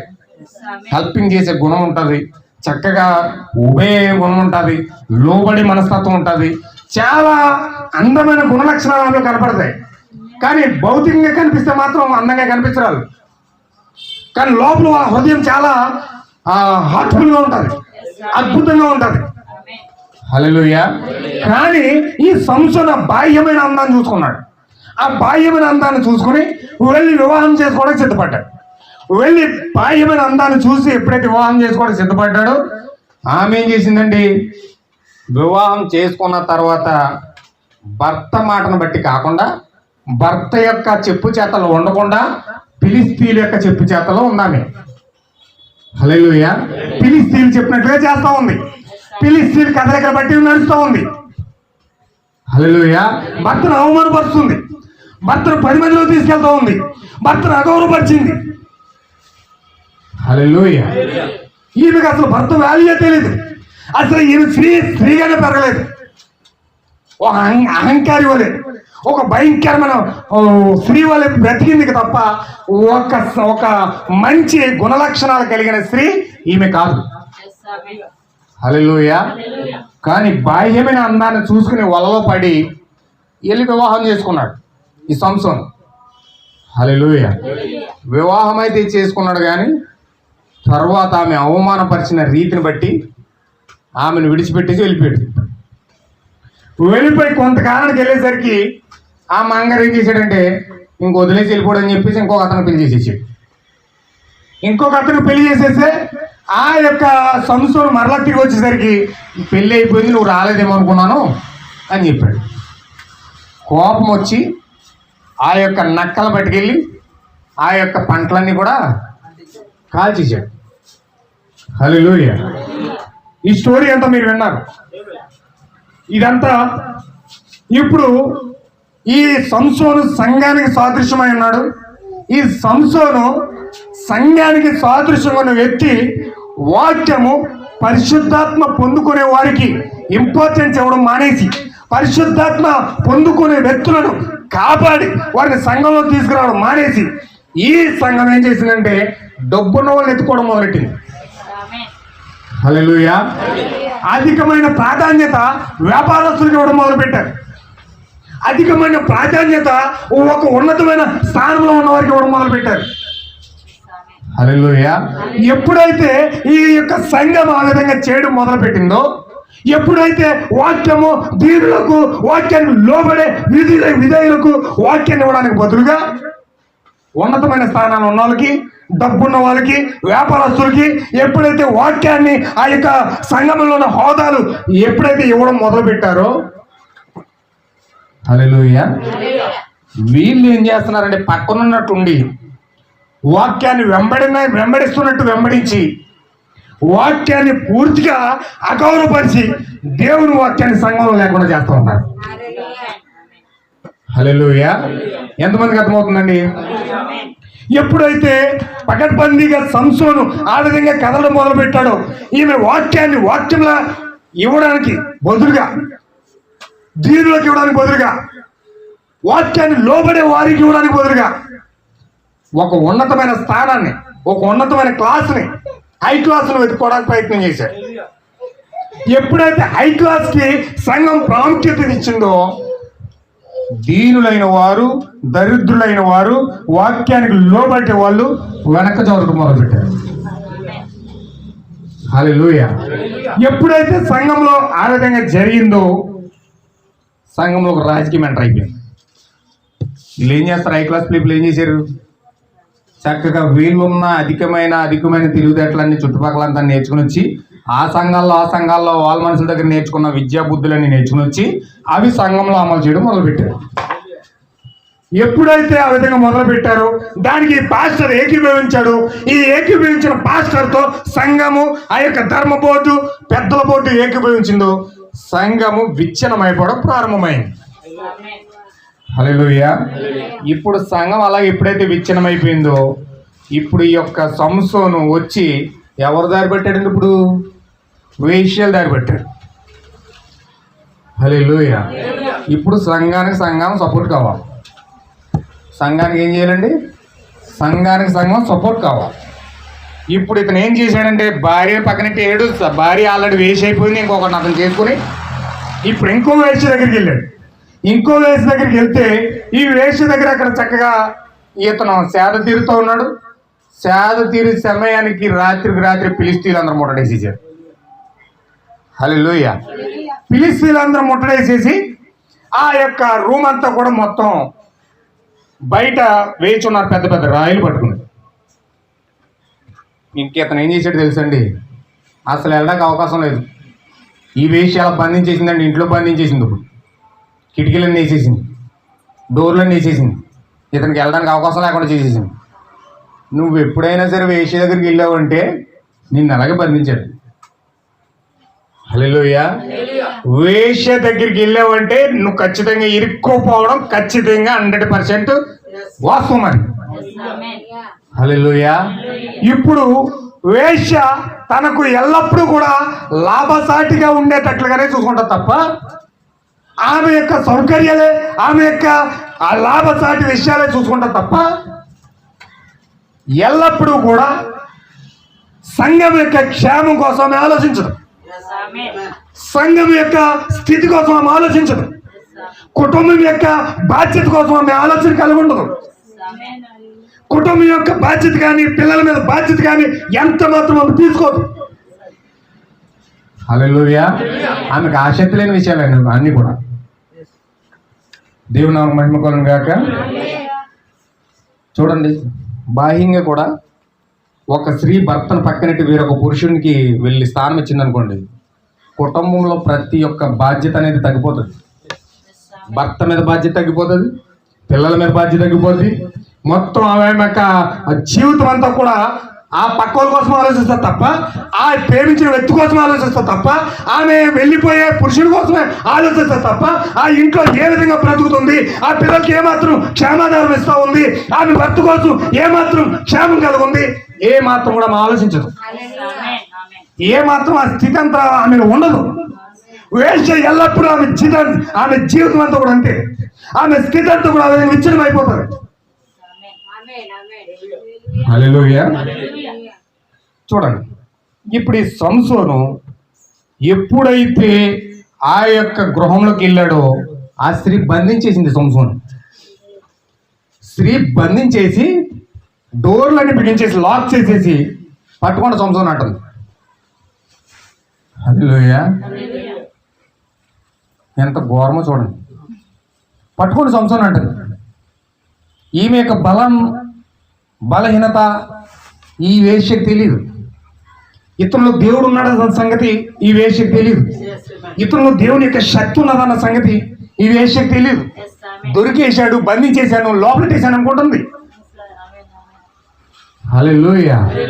కానీ ఎప్పుడైతే దేవుని యొక్క శక్తి సంసోను మీదకి వచ్చిందో మరుక్షణమే ఆ యొక్క గేట్లండి ఇంచుమించు 1000 కేజీలు అంట. ఒక్కొక్క గేటు 1000 కేజీలు అని 2 గేట్లు ఉన్నాయి. ఆ 2 గేట్లు ఇలాగ లాక్కొని 2 గేట్లు భుజాల మీద వేసుకుని కొండకేసాడు. హల్లెలూయా.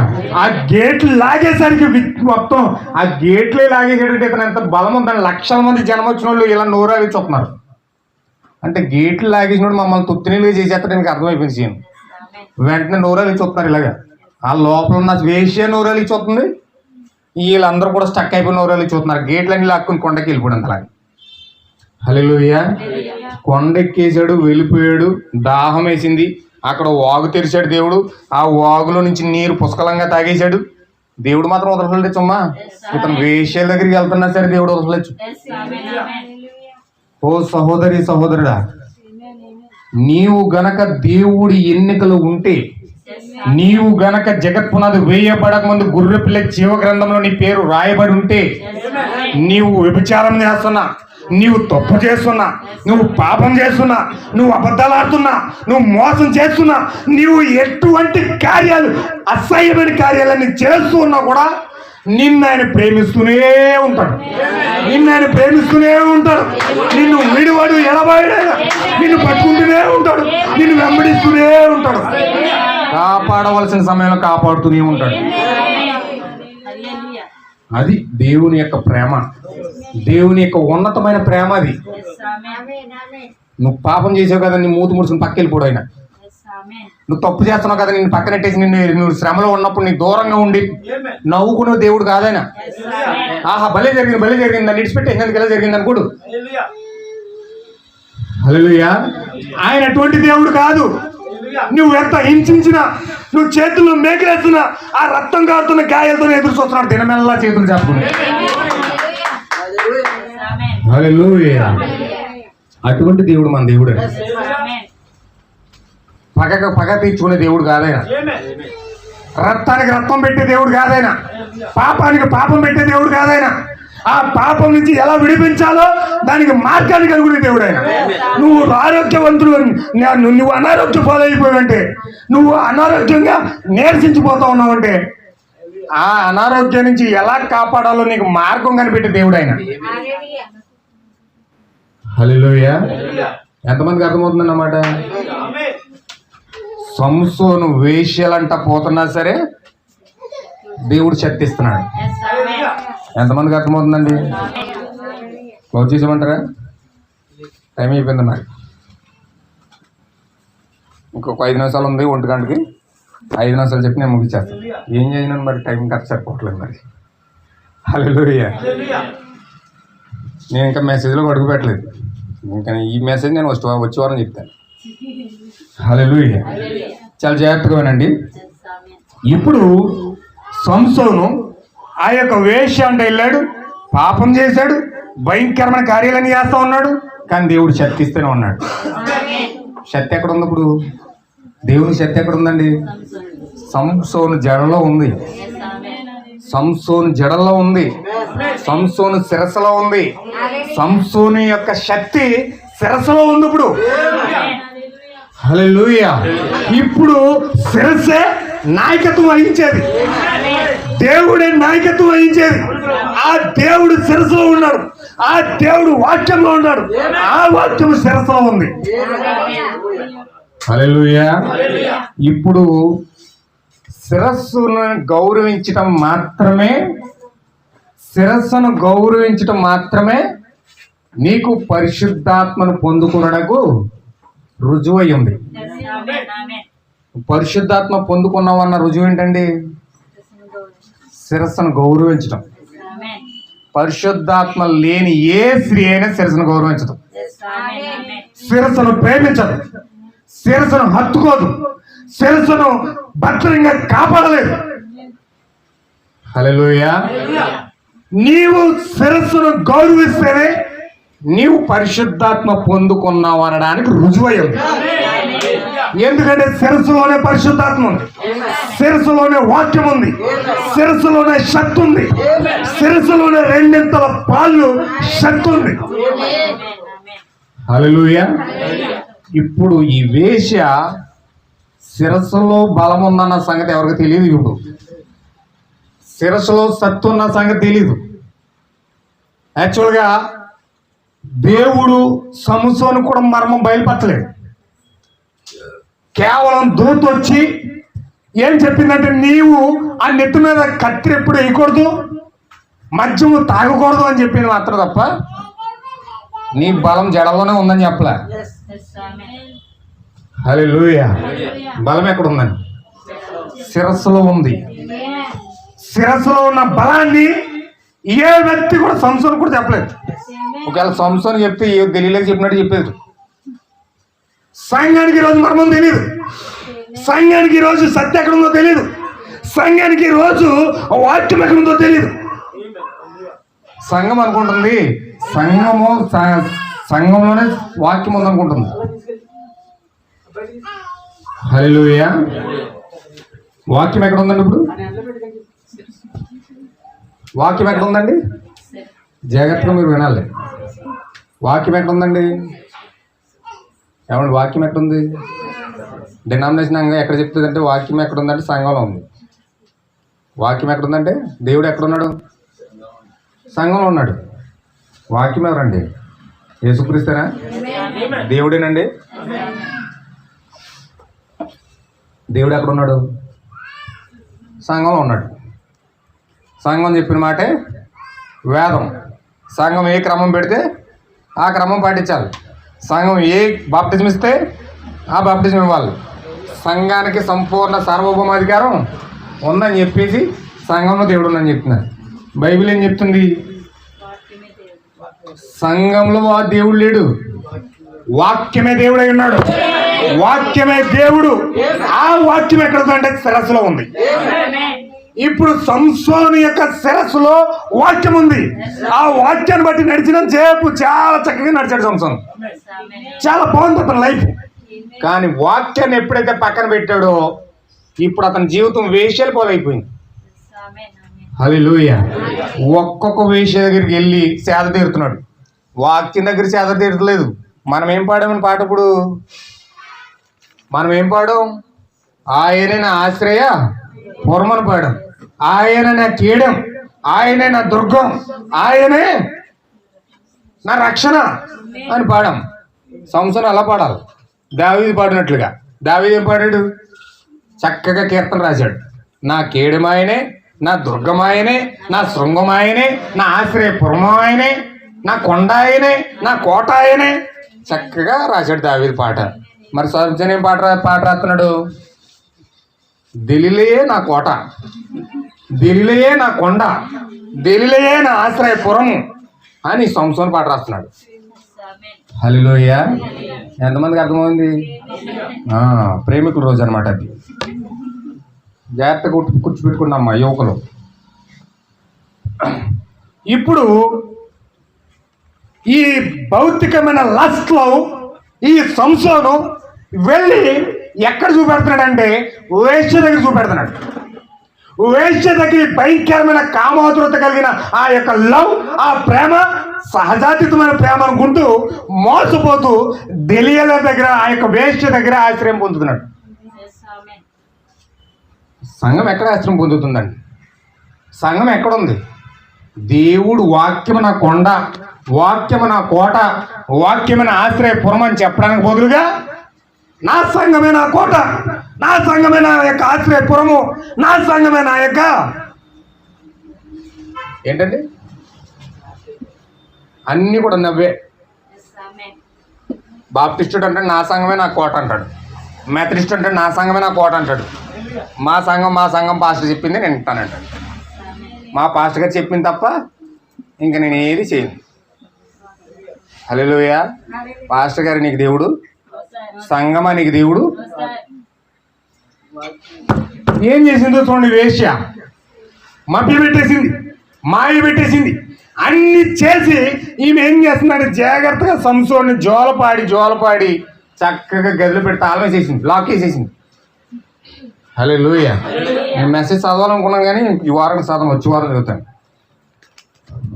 లోపల ఇట్లా లాక్ వేసేసింది, తాడు పెట్టి కట్టేసింది, కట్టేసి మొత్తం పిలుస్తులందరినీ కేకేసింది. మొత్తం చూడదరగా కుమ్మేశారు. వాళ్ళు కమ్మేసి ఎక్కడికి వెళ్తావు రా, నీకు అయిపోయింది, నీ టైం అయిపోయింది అంటున్నారు వాళ్ళు. హల్లెలూయా. ఆ గేట్లు ఎత్తుకెళ్ళేసరికి సౌండ్ లేదు. వీళ్ళకి ఎంత బలవంతుడు చూసాడని దేవుని శక్తి ఏంటో రుజువు అవుతుంది. వీళ్ళకి చూస్తున్నారు కానీ పక్కనెట్టేస్తున్నారు. దేవుని శక్తి ఏంటో, దేవుని బలం ఏంటో, దేవుని కార్యాలేంటో వీళ్ళు కళ్ళారా చూడగలుగుతున్నారు కానీ మర్చిపోతున్నారు.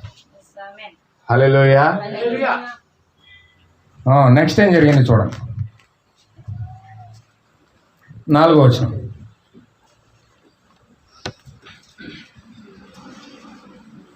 పదహారు అధ్యాయం 4వ వచనం. పిమ్మట అతడు సోరేకు లోయలో ఉన్న దెలీలా అనే స్త్రీని మోహింపగా, ఇప్పుడు భార్య అయిపోయింది, వేశ్య అయిపోయింది. ఇప్పుడు వచ్చాడు అనమాట అసలైన ఆవిడ దగ్గరికి. ఏంటండి? అస్సలైన అమ్మాయి దగ్గరికి వచ్చాడు. ఇప్పుడు దెలీలా అనే ఆ స్త్రీ దగ్గరికి వచ్చాడు. ఇప్పుడు ఆమెను ఏం చేశాడంటే మోహించాడంట. కామాతురత కలిగిన మోహం ఇది, భయంకరమైన వ్యభిచార వాంఛ. ఆ వాంఛతో ఇప్పుడు ఆ స్త్రీని మోహించి ఆ స్త్రీ దగ్గరికి వెళ్ళడానికి సిద్ధపడ్డాడు. ఫిలిస్తీయులు సర్దారులు ఆమె యొద్దకు వచ్చి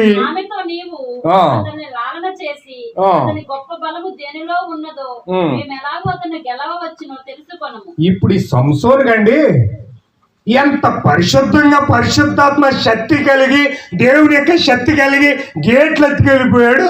కొత్తమత్సమాన్ని 2 ముక్కలుగా చీల్చేశాడు. వాక్యం ఎల్లప్పుడూ కూడా మధ్యలో ఉంచుకొని నడిచే వ్యక్తికి ఇప్పుడు మోహపు తలంపులు వస్తున్నాయి. హల్లెలూయా. ఇదేంటండి? ఇంత భక్తిపరుడికి మోహపు తలంపులు ఎలాగొస్తున్నాయంటారు? చెడు కార్యాలు, వ్యభిచారం చేయాలన్న వాంఛ, ఇతర స్త్రీలను మోహించాలన్న వాంఛ, పక్కోడి భార్యను ఆశించాలన్న ఆశ ఏ విధంగా ఇతను కలుగుతుంది అంటే వాక్యంలో, శిరస్సులో ఉన్న వాక్యం ఏం చేసింది? బయటికి వెళ్ళిపోయింది. దేవుడు ఉదేశాడు అతన్ని. దేవుడు అప్పటికే పక్కెళ్ళిపోయాడు. ఇప్పుడు అతనికి ఒక మోహం అనేది కలుగుతుంది. ఎదుటి స్త్రీల మీద మోహం కలుగుతుంది ఇప్పుడు. హల్లెలూయా. చూడండి ఎంత భయంకరంగా ఉందో అతని స్థితి, అతని కండిషన్ ఎలా మారిపోయింది చూడండి. ఈరోజు వర్తమానం అని చెప్పుకొని, వర్తమానంలో ఉన్న ప్రజలు పరిశుద్ధాత్మ కలిగి ఉన్నామని చెప్పుకొని, దేవుణ్ణి కలిగి ఉన్నామని చెప్పుకొని, నిరంతరము మధ్యలో కామ వాంఛ కలిగిన వాంఛలతో పరిగెడతా ఉన్నారు. ఏం జరిగింది వీళ్ళకి? ఎందుకు ఇలా మారిపోరు వీళ్ళు? హల్లెలూయా. మేము అతన్ని బంధించి అతని గర్వం అనుచుదుము. అప్పుడు మాలో ప్రతి వాడును 1,100 వెండి నాణ్యములు నీకు ఇచ్చదమని చెప్పిరి.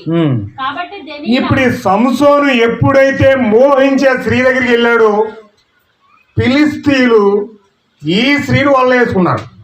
ఎందుకంటే ఈమె ఫిలిస్తీయుల దేశంలో ఉన్న స్త్రీ, ఆలోంశమే. ఇప్పుడు మీ సహకారం మాకు కావాలి అమ్మగారు అని వెళ్ళారు. అమ్మగారు ఇప్పుడు మీరే మా దైవం, మీరేమంటే మేము అదే అంటాం.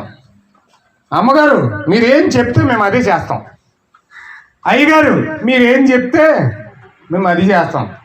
ఇప్పుడు పెద్ద అమ్మగారు అయ్యారు. ఇప్పుడు ఎవరండి? ఢిల్లీలో అనే ఒక వేశ్య పెద్ద పాస్టర్ గారు అయ్యారు, పెద్ద అమ్మగారు అయ్యారు.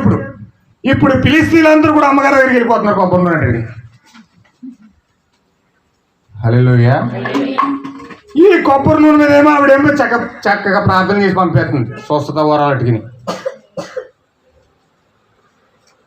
ఇప్పుడు ఈ ఫిలిస్తీయులందరూ కూడా ఈ అమ్మగారి దగ్గరికి వెళ్ళారు. ఈ అమ్మగారి దగ్గరికి వెళ్ళి ఆమెతో ఏమంటున్నారో తెలుసండి? నీవు అతను లాలం చేసి అతని గొప్ప బలం దేనిలో ఉన్నదో మేము ఎలాగో అతను గెలవచ్చునో తెలుసుకో అంటున్నారు. ఎవరి గురించి? పరిశుద్ధాత్మ పొందుకున్న క్రైస్తవుల కోసం అమ్మగారు ఫిలిస్తీయులు మాట్లాడుకుంటున్నారు. హల్లెలూయా. ఇప్పుడు ఈ ఫిలిస్తీయులు ఎవరంటే డినామినేషన్ సంఘాలు. ఈ ఫిలిస్తీయులు ఎవరంటే డినామినేషన్ సంఘాలు. ఈ డినామినేషన్ సంఘాలన్నీ కూడా ఎక్కడ కూడుకుంటున్నాయి? ఇప్పుడు వేశ్య దగ్గరికి వెళ్తున్నాయి. వేశ్య ఒక సంఘం పెట్టింది అక్కడ. ఓల్డ్ కౌన్సిల్ చర్చెస్ అని సంఘం పెట్టింది అక్కడ. పాస్టర్ ఫెలోషిప్ సంఘం పెట్టింది అక్కడ. హల్లెలూయా. ఆ పాస్టర్ ఫెలోషిప్లకి ఫిలిస్తీయులందరూ వెళ్ళి కూటమి కట్టారు అక్కడ. వీళ్ళు కూటమంతా ఏంటంటే సంసారం కోసమే. వీళ్ళు కూటమంతా దేనికోసం అంటే పరిశుద్ధాత్మ కలిగిన వ్యక్తి కోసమే. ఏం సంఘం పెట్టింది అక్కడ? ఓల్డ్ కౌన్సిల్ చర్చెస్ పాస్టర్ల ఫెలోషిప్ పెట్టింది అక్కడ. ఇప్పుడు ఈ పాస్టర్లు అందరూ కలిసి ఎక్కడికి వెళ్ళారండి? అమ్మగారి దగ్గరికి వెళ్ళారు. జాగ్రత్తగా వెళ్ళండి. ఇప్పుడు వాళ్ళు ఏమంటున్నారంటే, నీవు అతను లాలం చేసి అతని గొప్ప బలం దేనిలో ఉన్నదో మేము ఎలాగ అతను గెలవచ్చునో తెలుసుకోను. మేము అతను బంధించి అతని గర్వం అనుపుదుము. అప్పుడు మాలో ప్రతివాడును 1,100 వెండి నాణ్యములు నీకు ఇచ్చేదమని చెప్పిరి.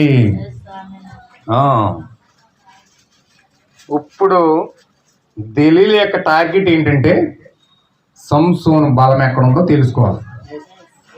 హల్లెలూయా. పరిశుద్ధాత్మ కలిగిన వ్యక్తిలో పరిశుద్ధాత్మ శక్తి ఎక్కడుందో తెలుసుకోవాలి. ఇప్పుడు వీళ్ళు ఏం చేస్తున్నారంటే పరిశుద్ధాత్మ కలిగి కుంటోళ్ళు కాళ్ళు ఇచ్చేస్తున్నారు, గుడ్డోళ్ళు చూపించేస్తున్నారు, మోగోళ్ళు లేపేస్తున్నారు. ఎంతో బలంగా సంఘం వెళ్తూ ఉంది, ఎంతో బలం సంఘం కదులుతూ ఉంది, ఎంతో బలంగా వారు సువార్తను బోధించారు. పరిశుద్ధాత్మ బాప్తిజం ఇస్తూ ఉన్నారు, యేసుక్రీస్తును బాప్తిజం ఇస్తూ ఉన్నారు, ప్రభురాత్రి భోజనం చేస్తూ ఉన్నారు, ఒకరి పద ఒకరు గడుగుతూ ఉన్నారు. ఎంతో బలంగా సంఘం వెళ్తూ ఉంది. వీళ్ళ పరిచర్యలో గుడ్డోళ్ళు కాళ్ళు నడుస్తున్నారు, గుడ్డోళ్ళు చూస్తున్నారు, మూగోళ్ళు మాట్లాడుతున్నారు. అనేకమైన కార్యాలు జరుగుతూ ఉన్నాయి. క్యాన్సర్లు పోతూ ఉన్నాయి, దెయ్యాలు ఉడుకుతూ ఉన్నాయి. హల్లెలూయా.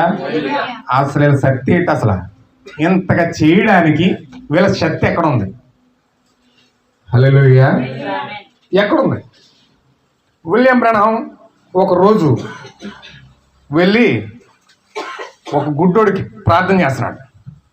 ప్రార్థన చేస్తుంటే ఆ గుడ్డోడికి కళ్ళు వచ్చేసింది. హల్లెలూయా. ఎప్పుడైతే కళ్ళు వచ్చినాయో పక్క అతను వచ్చి అంటున్నాడు, నీకు ఈ శక్తి ఎవరిచ్చారు? ఈ శక్తి నీలోకి ఎలా వచ్చింది?